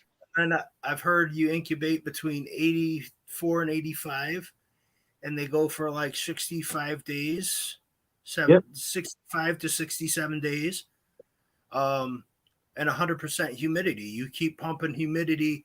You put dishes of water in your incubator to increase the overall humidity of the incubator, and that's supposed to help out drastically. Huh.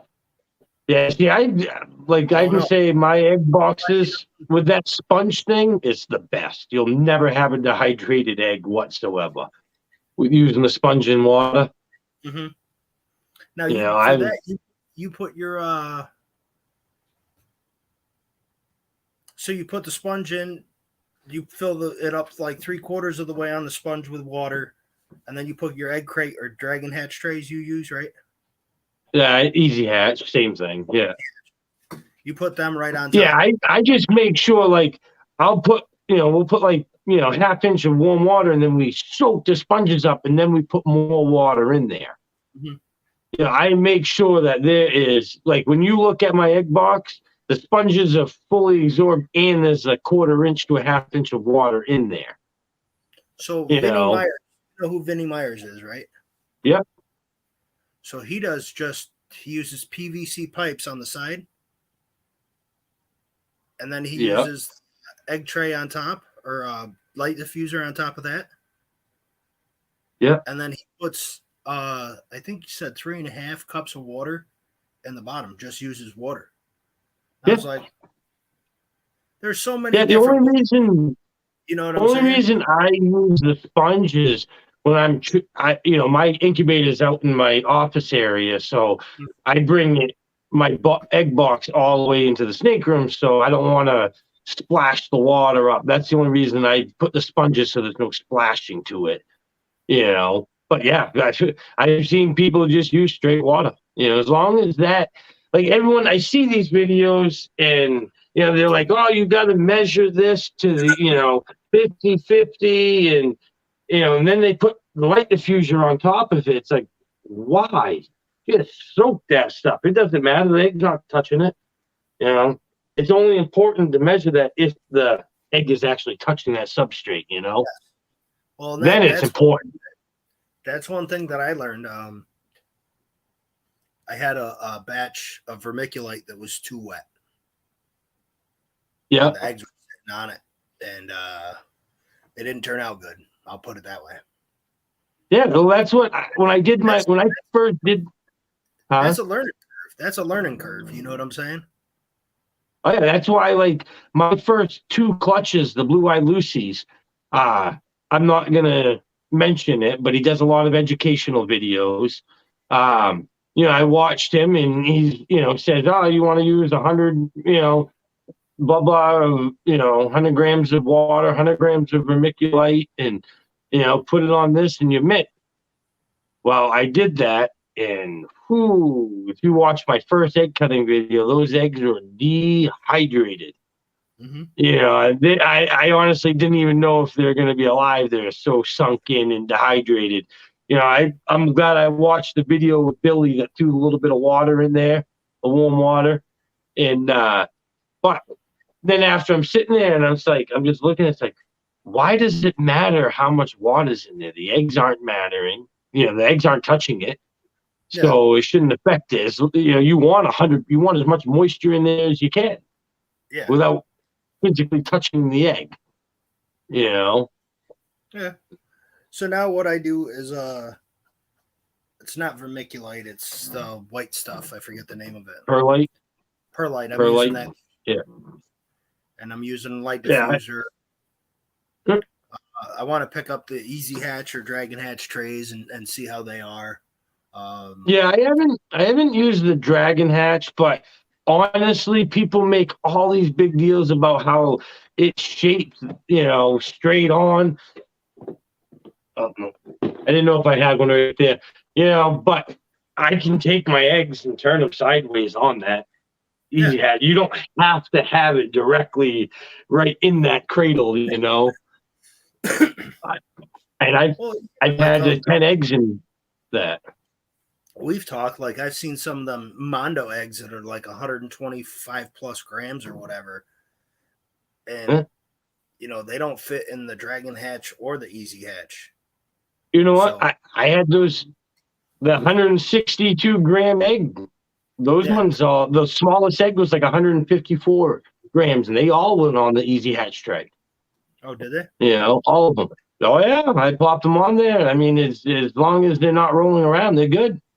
Well, But if I can, I try to keep like this. My first clutch this year, I had one on top, but the other 7 were all one level. So I lifted that up, put it in, and I took the one off and put it to the side. I'm not gonna disrupt it more than I have to. You know what I'm saying? Like pull them so all. you don't pull your eggs apart. Yeah. Because Yeah, I'd say no. I've had a couple clutches that I didn't pull them apart. I just set them right on top of the Easy Hatch tray. I've seen some people flip it upside down and do that, set them in the Easy Hatch tray that way if they're all stuck together still. I never thought of that. There's 1,000,001 different ways to do it. You know what I'm saying? It's whatever way works best for you. And light diffusers work great. Done it before. I mean, you have to pick one way or 2 ways and try them. I mean, that's what I did. I started setting them right in the vermiculite, and that didn't work out for me. I mean, only reason I went away from the vermiculite and perlite is the mess, especially vermiculite. It's like freaking dealing with glitter. These sponges, dude, they are so clean. Your snake is not covered in vermiculite. You go to give it a bath, and you can give it a bath, and it still has vermiculite on it, or you still got vermiculite on your freaking hands, and it's just in the fine coarse vermiculite like Billy has. It's impossible around here. You'd have to order it on Amazon. Well, I can order it through Home Depot and Country Macc. I can order it through, but it's a lot more expensive. But see, and that's the thing. I got sick of buying it all the time. I know it's not expensive, but you figure over the years, and eventually I'm going to have over 100 clutches a year, and that's a lot of vermiculite. Well, once you buy a sponge, you own it. You never have to. I don't have mine hatch out onto the sponge. Once mine pip, they're off the Easy Hatch tray. Okay. That was my next question for you about that, of the Easy Hatch. To me, it's the same thing. Easy Hatch, Dragon Hatch trays. With the hatch tray, like that'd be something that, and with the light diffuser, I'm a little worried about still. Yep. Because if a baby pips out and I don't happen to catch and they come all the way out, because I had it happen twice last year. I didn't see a pip or anything. And then all of a sudden I look in there and one's out on top of the light diffuser. Now, yes, I mean, we do what we can, but there's still some sharp edges.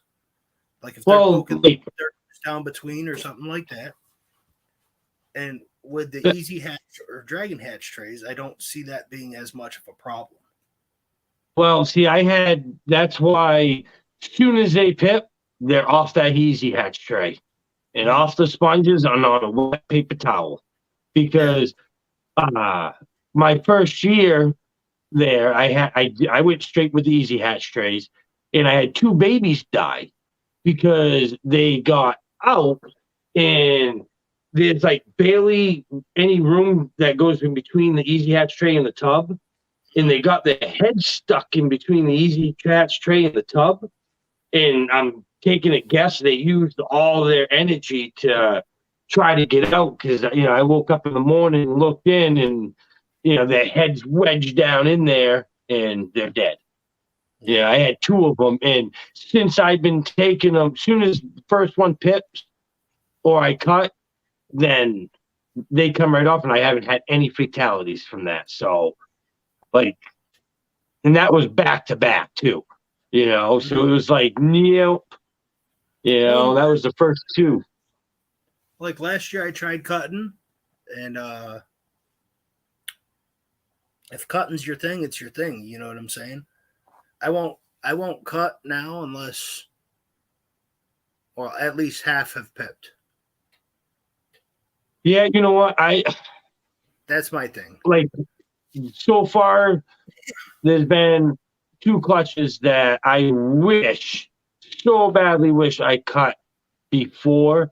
Like, if I see a moldy egg and it's day 48 and it's starting to get moldy, I cut automatically. And I'm now on, because like my last year, the last clutch, it had a rotted egg, and the mold went through the egg and got into the yolk and destroyed the yolk, and then the baby absorbed the yolk and died. That's the one that got this year. Yeah. Huh? That's the one last year that we talked about. Yeah, that Puma. And then this year, I sat there, and at like day 48, day 50, around there, the mold really started to take off. And I'm like, I'm just going to let them pip. And it hit day 55, and they pipped, and I cut. And that one that had the mold, the yolk was same thing. The yolk rotted out. The mold was right on the other side of the yolk, and the baby had half the yolk absorbed, and it died. I wonder in those 2 situations if it was something in the yolk that caused it, or if it was coming through the egg membrane. I'm thinking it was, because it always was moldy. But right at the end, the mold just took right off. Like, so I don't know if I had a whole clutch. I mean, I saw veins, but they weren't the strongest. You know what I'm saying? Yeah. I saw the embryo, but I saw veins. They weren't the strongest. Excuse me. The whole clutch, like day 25, day 30, mold. And it was like overnight, because I put them up front so I could view them. You know what I'm saying? Yeah. And no mold, like I try to let them sit as much as possible and not mess with them or open them up and vent them like some people do. Yeah, I only do it the 4th week and the 7th week. Like overnight. I mean, they just molded like that. And I mean, did you, and what, it never made it past half point, really? No. Yeah. I mean, that sucks when that happens. Green overnight, you know what I'm saying? Like they can. That's what, like, the whole thing. That egg, it was just like overnight. It was like, holy crap, this thing's getting bad. And then, I've never cut videos like how people say they can save them, and you spray them with a little water and wipe it off, and then put the foot powder on it and all that. Like, I've done that, and if there's a little mold spot, like a teeny, you know what I'm saying, that can help. But like, not how the mold took over these. And then I was reading some stuff because I have to do my homework too, where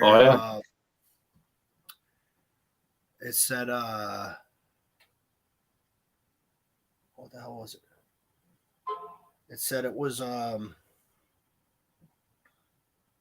just because the egg was bad. So I was like, well, touche, like it could be coming from the inside of the egg is what my thought was. It could be like pushing it out. I don't know. But for for all like 9 or 10, it was one of my bigger clutches, like 9 or 10 eggs just to go bad like that. You know what I mean? Blew my mind. I had my first year, I had my pie to my albino.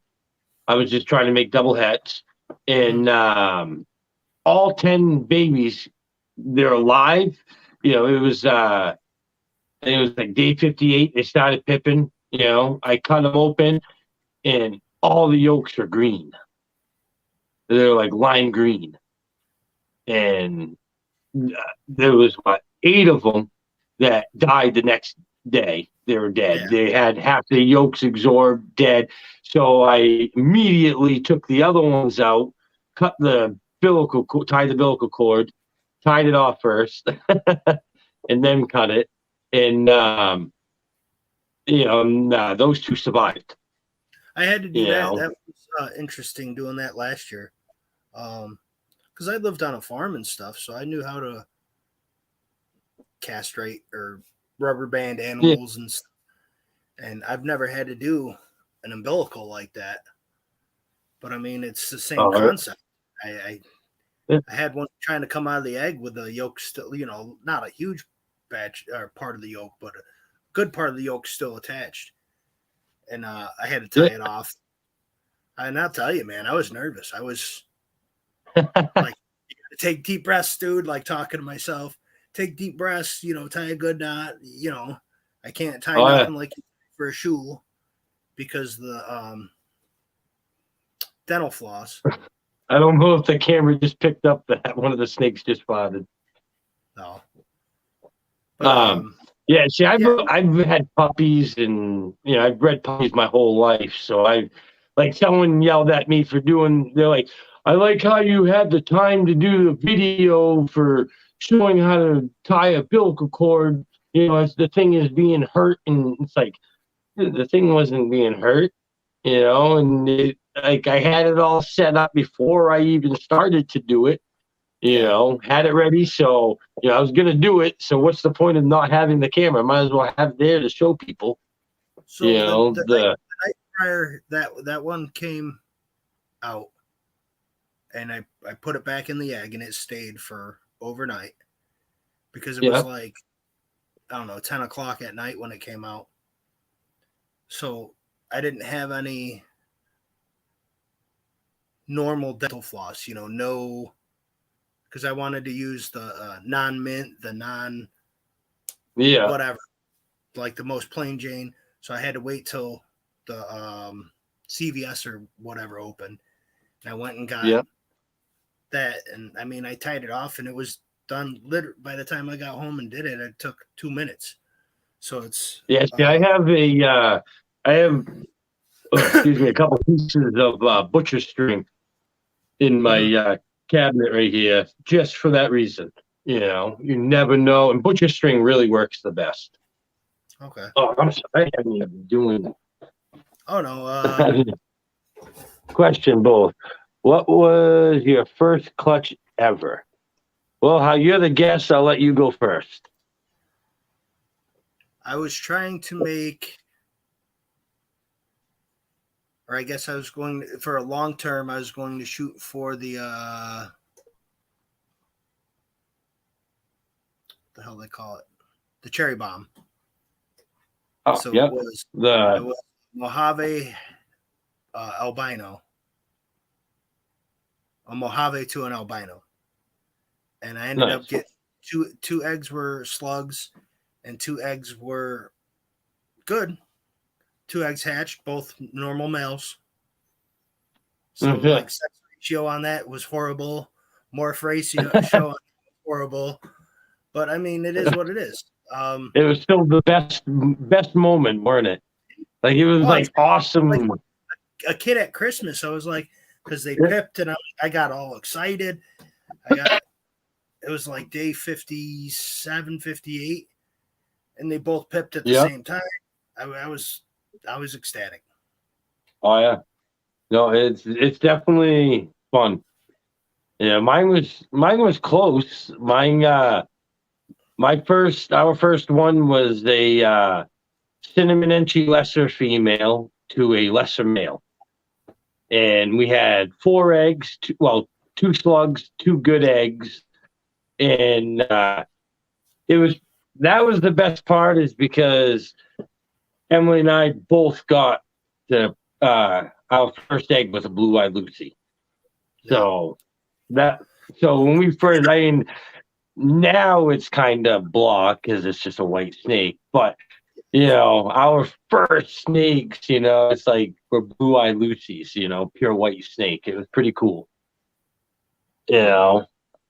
But it was funny, the same thing as you. We had 4 eggs, 2 slugs, and 2 good ones. Yeah, and it worked out great because it was Emily and I, That was a first-time mom, and it was Yep, same here. I mean, it is what it is at that point. You know what I'm saying? It was I gave her this year off because she didn't put on the weight. She didn't put the weight back on. She was, when I started breeding her, she was right at 1,500 grams. And after she laid those 2, she went down to those 4, she went down to 1,100 grams. So I was like, uh-oh. So I'm giving her this year off to build her back up and give her. I love this girl. This is the girl I sent to Robert there that produced all of his great sunset eggs. But no, hopefully, yeah. If anybody does have any questions, they can hit me up on Instagram. I'm kind of a book on this stuff because it's me. I'm helping other people, and people like Matt help me. I ask Matt questions. Same here. I ask you questions. That's the best. And that is the best thing about this hobby, this business is if you have a question, there's so many people that would not hesitate to help. Holy crap, that was a good one. Can you hear it? No. That was just, I got some cleaning to do on that one. That was a juicy one. I've had ones wake me up in the middle of the night. Oh, really? Dude, these big girls. Dude, my father, he's not a snake person. He came over one day while I was cleaning, and he looked down the tub. He's like, holy crap, that's bigger than my turd. It's like, oh, yeah, these big girls can throw off a big turd. For sure. I couldn't even imagine, retic or something, Oh, yeah. Well, even the boas get kind of big. Oh, yeah, I got Athena's about 7 feet long and, about the size of a softball. Yeah. She's definitely ready to breed, but I just haven't picked out a male yet. I need to get one. Well, we could talk offline about that. Huh? We could talk offline about that. Yeah, because she's a Hypo Hog Island het call. So we could talk offline. Yeah, no, that's a lot of people, and a lot of people don't even realize I had a boa. Yeah, I can say one of my favorite reptile pets we've had recently is definitely the tegu. Besides, she's been in brumation for friggin' since November. So I know this is primarily ball pythons, but this is a lipstick line call. Ooh. And he'll be a 2-year-old. He'll be a 2-year-old male this year coming up. And you said he was for sale? No. We might be able to work something out, is what I said. Gotcha. Yep. Yeah, I know that because I didn't realize how small the males really are. Oh yeah. In boas. So I only have a female. I got one female and she's massive. Super strong feeding response. Female.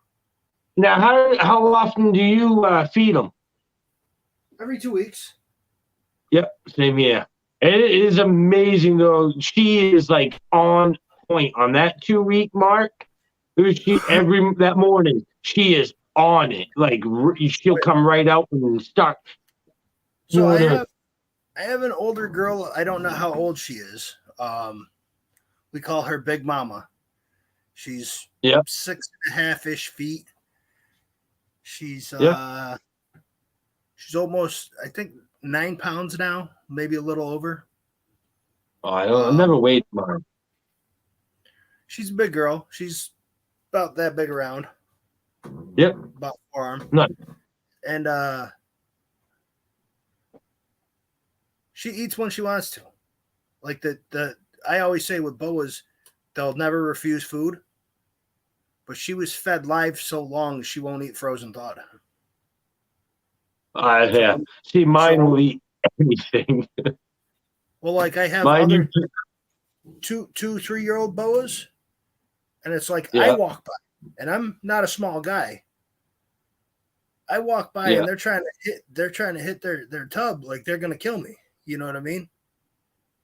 And I'm like, dude, mine only does that during feeding. Like when she is ready to eat. Besides that, like she is super friendly. The 3 that are like 2.5, 3-year-old females or male. Well, I have 1 male and 2 females. Every time I walk by, one of them's tink. Tink. You know, it's weird. Some days it's one, some days it's another, some days it's the other one. Huh. Or one time I walk by, one might do it, then the next time I walk by, another one does it. How many boas do you have? 8. 8 of them? Mm-hmm. Oh, I had no idea you had that many boas. Yeah. Wow. I told you when you come down. Learn something new every day. I told you when you come down to Rexpo, come stop by, man. I know I got to. Only that Rexpo is so hard, dude, because like I leave that expo and I drive 10.5 hours home. Oh, I know. Yeah. It's that's a long weekend for me. You get home at like 2 o'clock in the morning. Huh? You get home at what, like 2 o'clock in the morning? Yeah. 2, 3 o'clock, roughly around there. Like that last time, dude, I left there and I got on the highway for like an hour. And then I got off the highway and took the mountain road all the way home. Dude, I was just going up and down mountains. I'm like, holy, I'm freaking dead tired. I'm planning because usually I leave the expo around 6 and I try to bust through to get to Connecticut. And then that's when I take my quick little hour-and-a-half nap, my power nap. But, dude, they took me off. I wasn't even out of New York and they got me off the highway and then going up and down these mountains and everything. And, there's no places to pull over to sleep. Oh, yeah. And it was like I had to wait until I almost got home before I could actually sleep, That's that one in Gettysburg is definitely a killer for me. It's a long haul. Yeah. Well, and people are like, because they think, New York City's very close to Pennsylvania. In straight line distance, I'm only like 2 hours from Pennsylvania, so it's not too far. Yeah, Pennsylvania is huge, dude, and New York is. People don't realize how Pennsylvania is very long, yes, but it's also pretty. To drive north and south in Pennsylvania, that's a couple hours. Yeah. So for people, yeah, but also you go look at New York, go from top to bottom in New York. Oh yeah, you gotta walk. Like people are like, and thing is with your state there, like my GPS, I can plug it in. Rochester is, I think it's like 7.5 or 8 hours away. But I have not yet once been there in it. You go through New York, you get 1 accident, 2 accidents, you're screwed. And you guys fly. And you guys freaking 100 miles of that. Oh, it's 55. We only go 100. You guys see that speed limit, you double it. Well, yeah, you guys double it. You come over here to Maine and like we go 5 over. That's speeding. On the thruway, the rule of thumb is like they'll give you 15 because that's what everybody travels. 65, everybody's going 80 for the most part. What's up, Pike Lines? How we doing, Justin? And Jack Inc. Flick Exotics. How we doing? So that's kind of comical to me, like, because you'll see out of state people, and if it's 65, they're like locked in at 65, and truckers are even passing them. I know. Well, that 18 wheelers will be going it like. just amazes me, like how fast New York is. You know, and it's funny because I go up here, I get into Massachusetts. Massachusetts people, if there's an inch in front of you, they're gonna take it. They squeeze in there, but they don't drive fast. They'll cut right in front of you, and then it's like, oh, come on, why? You're fine right where you were. You're not going any faster. Yeah. And then you get into New York, and it's just like a whole different ball game. You guys, you gotta have a race car to be on the roads. I know. My truck don't like that. I can say my new truck's a little bit better than the older one there. That trip with the Ford on the way home from Rochester, that was a rough one when my transmission was messing up. Yeah. Skipping it. Every time I let go of the gas, it would pop out of gear and go into neutral, and I had to pull over. Going across the bridge there. One over, George Washington? Yeah, that big one there. Is that what that is? George. I crossed that, and I had to stop traffic right square in the middle of it. I had to literally go to a complete stop on the bridge, put it in park, and then put it in gear and go. It was like so. And then you New Yorkers are yelling at me. I'm like, oh, I didn't mean to. I can't help it. But yeah, no, I got to call up them. I'm pretty sure I redid the table there. The only one I don't think I redid was Gettysburg. They kept on putting me in that green place, and well, you got to find out what's for you as far as that goes. It's not even that. Just I don't know. Like I love I don't know. It's one of those things. I want to go back, but it's so hard.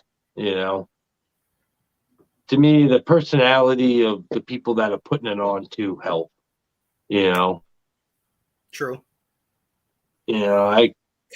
That's like I hate to say it. I didn't. There was a show. I took my sons to a show today that was out by Buffalo. A new guy started a new venue and smashed it. There's over 2,000 people there, and it was at a fire hall. So, yeah, nice. So it wasn't huge, but that's a lot of people. There's, I think, 40 tables total. Oh, yeah, that ain't bad then. Over 2,000 people. And, for the first time this guy ever holding a venue, first time there's ever been a venue there. I mean, hit it out the park. I talked to a couple, not just ball python people.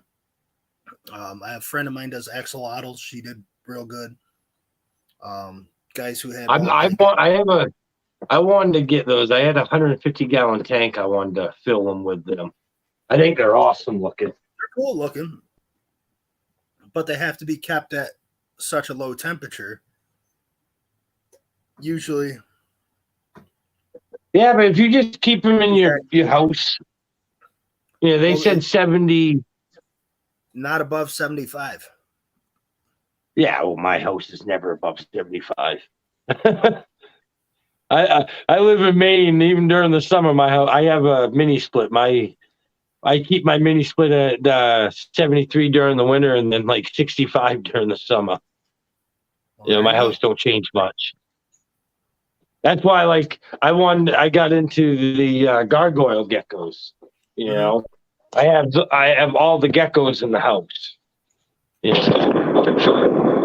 I got some bearded dragons, but I don't know if I'm the huge fan of those. Emily wanted one, and she's lost interest into it. She loves Cookie, but she didn't like to be the dragon. I don't know why. Yeah, and then to each his own with that. You know what I'm saying? Like, I thought with the ball pythons, the kids were gonna fall out of it pretty quick, and they still ask all the time, and so I kind of use them as well. Oh, you want to hold the snakes? Well, we have to clean, so you're gonna help clean. It's like my bargaining chip and stuff, and Yeah. Well, it's like I use it for Emily over at the rat room. She always, hey, can I help? I'm like, yeah. So her job is the pinkies. yeah. That is, she takes all the pinkies out, and like right now, I think last week I produced like within, when I cleaned, I counted all the babies within like 4 days, and I had like 700, 800 babies. Holy shit. So, yeah, I'm starting to produce quite a bit now. Yeah. Yeah. That's why another reason why I want to hold back, because next year I'm planning on, like, I'm probably going to pair probably like 100 clutches, and most of them are all het clowns or het G-stripe or het pies. They're all going to be like visuals. Yeah. And so I know I'm going to need a major rat, collection going on. So I'm trying to step it up. I got roughly like 800 to 1,000 breeding females right now. Well, so you have enough to replenish your females too. So like every 6 months or so, you can rotate. You can freeze a female. Euthanize and freeze a female, or start freezing your babies up to the sizes that you need. You know what I'm saying? For future. Yeah. That's where, like, when I first started, I was calling them. I had a lot smaller collection too. I had the same amount of rats, but not that many snakes. And I had a whole freezer. I had probably about 1,000 rats in my freezer. And one day I went to go open it and kicked my ass. Freezer shit the bed. Yeah. Now the freezer pump shit the bed on me, and I never even knew. And I can tell you now, that was a strong friggin' smell in there. Because I never used frozen thawed, I just hit them, and I was, when I had extras, I just, instead of expanding, I thought I was going to have plenty of rats, but, you don't realize how many rats you need when you have a lot of snakes. Yep. People are like, oh, you got that many rats? And it's like, well, you figure you feed off 200 to 250 rats every week. That's, and you need some rats to age up for the bigger snakes, and you got to produce a lot, And anybody out there, more rat tubs today. Heck yeah, I got anybody who thinks this weekend I'm finishing up. It's all good. And I said anybody who thinks like breeding rats is going to be easy or fun, wait until one grabs you through the pad of your finger. Ooh. And your fingernail. Dude, that's gonna hurt. I had a big male grab me like this, and his tooth went through my fingernail. That must have. I'd have been pouring bleach all over that, and I cleaned it out real good and stuff, but you're talking like 3 weeks of pain though, because every time you bump it, every time. Dude, I'm sitting there. I can like feel it, just like damn. I've hit my fingers with a hammer. I built houses for 12 years, and I'm thinking in my hand I couldn't even imagine. They got some jaw pressure too. Oh yes.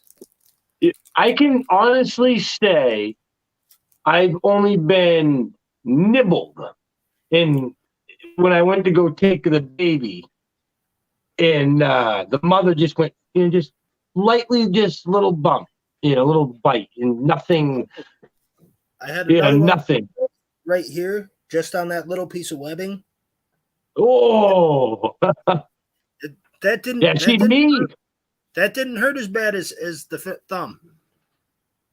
Yeah, dude, going through the nail, that's gotta hurt. That's gotta hurt.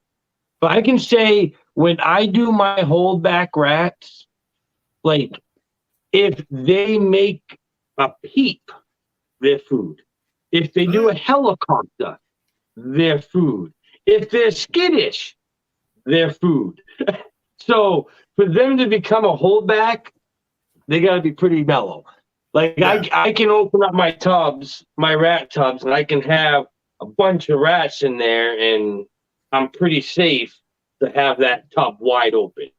You Yeah. know, I don't like. I'm dwindling down all my all brown rats. I have noticed in my collection of rats that my all brown ones are skittish. You know, Mhm. they're a little more flightier than my other ones, you know. Oh yeah.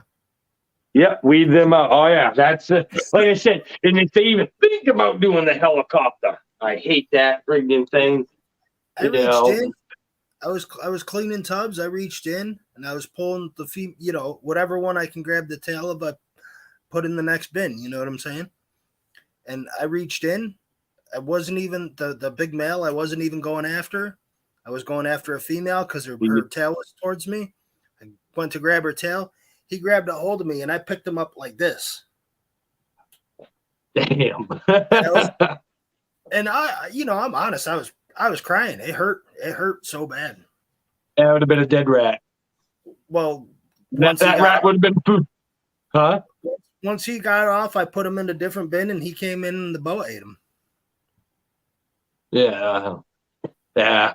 I'm like I said, I have zero tolerance with them. Uh, yeah, I'm not saying that they're not good breeders. They have good sized litters and stuff. I'm done with the skittiness ones, you know. I had one the other day, brown one. Yeah, I got 7 high racks, and I opened up that tub, and she come flying up, just jumped right off my forehead, went straight up, landed on the ground, and unfortunately, as soon as she hit the ground, my foot hit her. But it was just like, dude, she just jumped right That off my forehead. I'd rather have a dead rat than a loose rat. You know, I don't have a Jack Russell Terrier to run under and catch mine. I I have I snake can say, traps in knock on wood, I have never had a loose rat. So I I'd have like to keep it that way. snap traps in my rat shed. I'm not gonna lie. Huh? I have snap traps in my rat shed. Oh, I got under all my racks, I have rat poison and friggin' um, uh, the sticky pads there. But my problem is I had a squirrels get in. And dude, I had one time they let out 8 of my snakes. I had Really? a gray squirrel. Oh, dude, the gray squirrels, they chewed, or red squirrel, either one, they chewed right through the side of my building.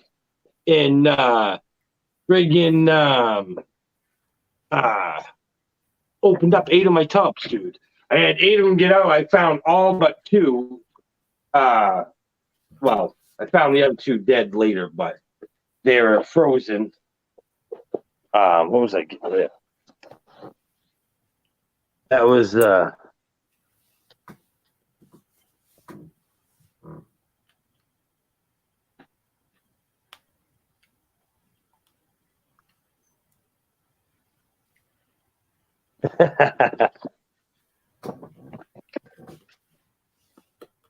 yep. All helicopter rats go into food. I don't Mm-hmm. deal with that one bit. Can't stand that. You know, I think that I hate that when they helicopter and just I'm just now and I've been doing it for this is my 3rd year and I still don't like the rats. I'm just now starting to not mind them. You Yeah. know. I got like it takes me probably a good 5 to 6 hours, depending on the amount of babies I have. That's clean, wiping down all the tubs and everything. And but I'm by myself. Yeah. Emily's a good half hour into it, she's done. Hours, and I like the summer because I could throw them out back, throw the what's it called, in the soap in the tub, hit it with water, let the sun heat it up. I love it in the summertime. Yeah, summertime, yeah. It's so that's why in the summertime I have it's just so easy to knock them all out real quick. Oh yeah. Oh, I love it because I have 14 extra tubs. So I'll go in there and I'll wash all 14 tubs, get cocoa in there, not cocoa, but shavings in there, have them all stacked up, ready to go, and then I'll just start busting them out and I can do 14 at a time, that's why, I hate it in the snake room is I don't have extra tubs, so I got to do one at a time, I got to take her out, put her in a Tupperware, go wash her tub and then put it back in, Well, that's what I do. I've been looking looking at ARS racks for down the road, and I would have to, in my head, I always put, when I'm factoring pricing in and everything, I put an extra 10 on there, like a quarter. That's how I look at it. You know what? I didn't think I put one extra tub when I bought. I bought a 2 1065s, a 5040, and a 7030, and I bought one extra tub of each rack, thinking just in case if it breaks and or anything, I never ever thought about. I also didn't think I'd ever fill those either. Now I just bought 3 more 7030 Freedom Breeders, so and it's but like I said, I wish I bought what you said. I wish I bought 10 of them extra, or just an amount extra. 25%. That's how I think. You know what I mean? So if the what is it, 5540, I would get 10. The what is it, 7030, I would get 7. You know what I'm saying? Yeah, to me, even if I could do 2 rows at a time, the 7030, they got 3 in 1 row. If I had 6 extra tubs or 9 extra tubs, just your time is just because it's more like a factory line, an assembly line, you can do a whole bunch of one thing at once and it goes so much quicker. And here's the difference. You use cocoa bedding. I use paper towel. Yeah. I use paper towel on my hatchlings. Well, I use paper towel, and I was using some Sandy chip mix. It's these little tiny squares, and I was using that for a little bit. Some of mine still have it because they've not shed yet. Once they shed, I'll clean it out, but I'll probably go back to paper towels. They just look cleaner. To me, they look cleaner. And I don't know. I'm a big cocoa fan. I love the Freedom Breeder cocoa block. To each his to own. You know what I'm saying? Yeah. Oh yeah. I've seen all kinds, and to me, it's whatever works, for your application, Me, paper towels are just way too much labor-intensive work for me. With the cocoa, I hate to say it, but if they pee, you don't need to take the whole tub out and redo the whole tub because they peed, Yes, I mean, well, there's ways that I get around that too. I mean, if it's not soiled, if they pee in the corner, those paper towels I'll pull off and I'll add an extra one on and slide it underneath. It's still clean. It's on, but if you're right, it's not on the paper towel. Yes, then I pull and have to clean it. But that's why I have the shoebox tubs and stuff like that, like the 41 quart, not Rubbermaid. What are they? even know. Terlite or Cedarite tubs, the 41 yeah. quart, the 28 quart, the 12s, the 6s. That's what I use. And Yeah. I mean, for me, it works right now. I've heard, the ARS, the Freedom Breeders, they all work great. And I tell people, I'll let you know when I get them. Yeah, you know what? I have my mealworms are in the V, wow, V, I get, yeah. If I doesn't sound right. Huh? The VE? Yeah, the 70 in the 70 series there. It's PVC racks. And I have my mealworms are in them. I have 7 tubs, 70 series. And honestly, there's no difference between that and an ARS. And honestly, if you don't have a heated room, the ARS and Freedom Breeder would be horrible racks for you because they don't hold in any heat. They're all open. As like some of the PVC racks are all enclosed, so you're not going to have that outer air involvement of it, Like if you're down in a basement where it's cold and stuff, I don't recommend a Freedom Breeder or ARS rack. I honestly wouldn't, just because they're just all open. There's way too much airflow. Like I noticed a huge difference on the bottom shelves versus the top shelves, just by the in the front of the tub, not in the back of the tub, but in the front. My bottom shelves are definitely colder from the cement in my garage. Yeah, it's like 4 degrees. From what I've heard, most people say the bottom front is usually 4 degrees colder than the top front. Yep. Yeah, felt that. Yeah, I have my room about 85 degrees. So it's not, I'm roughly between 80. Right now it's a little colder because I had to shut the heater off. Yeah. Freaking heat burns the back of my legs when I'm standing here. The dogs keep walking in. Oh, dude, I got a house full of dogs right now. My buddy just went to Florida, so he dropped his 2 dogs off last night. So I got 4 dogs in my house right now. Oh, fun. Like, oh yeah, dude, it's chaos. But it ain't bad.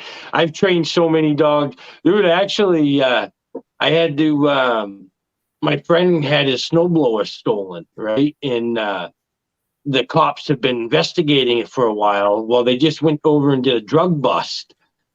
And they happened to look over and they saw that snowblower. And it had all the things scratched off on it and everything. And we went there and there were 2 pit bulls in there.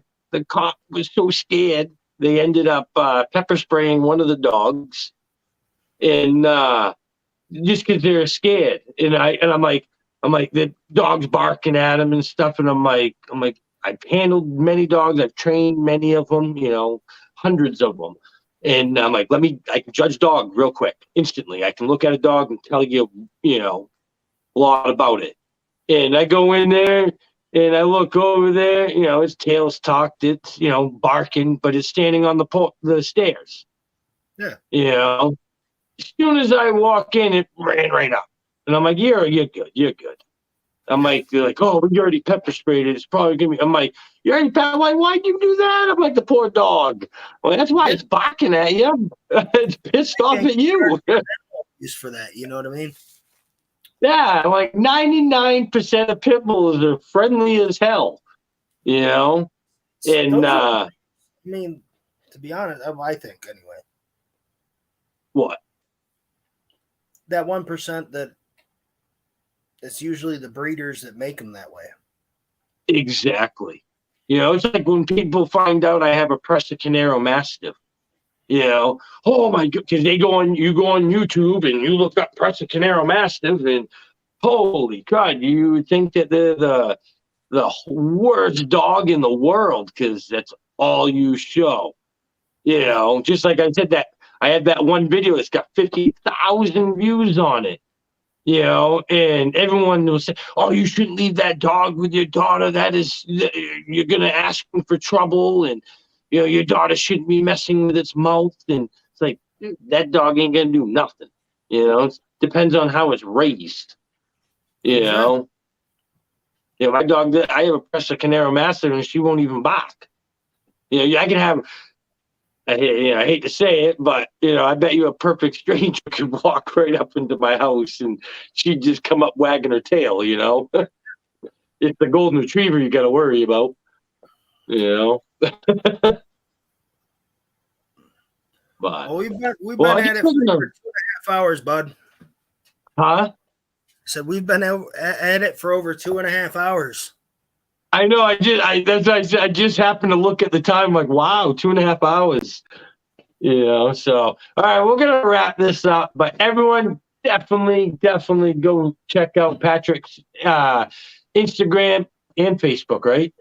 Or just Instagram? I have a personal Facebook. I have a company one that really I haven't done too much with. I do everything on Instagram. And that's everyone definitely go check out his Instagram. And that's we're gonna try to talk to me doing. Oops. Sorry. Period. No, you're good. What was it again? It's Macc. O. Morph. Go show him some love. Got to see some crazy animals there, and he does post a lot. So I will say that. I try when I remember. Huh? I said I try when I remember. Yeah, I know. I will say social media is hard, ain't it? Yeah. Takes a lot of time. But so everyone, I definitely appreciate you showing up and hanging out with us and seeing some animals and talking snakes and meeting Patrick here if you haven't met him, and more likely you probably already have. You're everywhere. So hey, you got to get, like you said, market yourself. Got to get your name out there. That's the key. Oh, I guess we might as well. I haven't even given them a shout out. Balls Deep Reptiles. Go check out theirs, their Instagram and Facebook. Yeah. Speaking of this shit, Emily wanted to wear that one. She got a pink one, and she wanted to wear it to school the other day. And I'm like, she goes to a Christian school, and I'm like, no, absolutely not. Not happening. She's like, yeah, but it's just a logo. I'm like, no, she doesn't understand the whole concept, the slang part. I'm like, nope. There's some that you just, I told her, like, you can wear it on a video, but that's where that goes. But all right, everyone, have an awesome. Huh? I said, everybody have a good night. Yeah. Have an awesome night, Snake Day, Tegu Day, all that stuff that Emily would say. Oh, thank you guys for showing up, and have a good one. Thanks, Patrick, for coming on. No problem. I'll talk to you later. All right, bye. Bye. Let's see.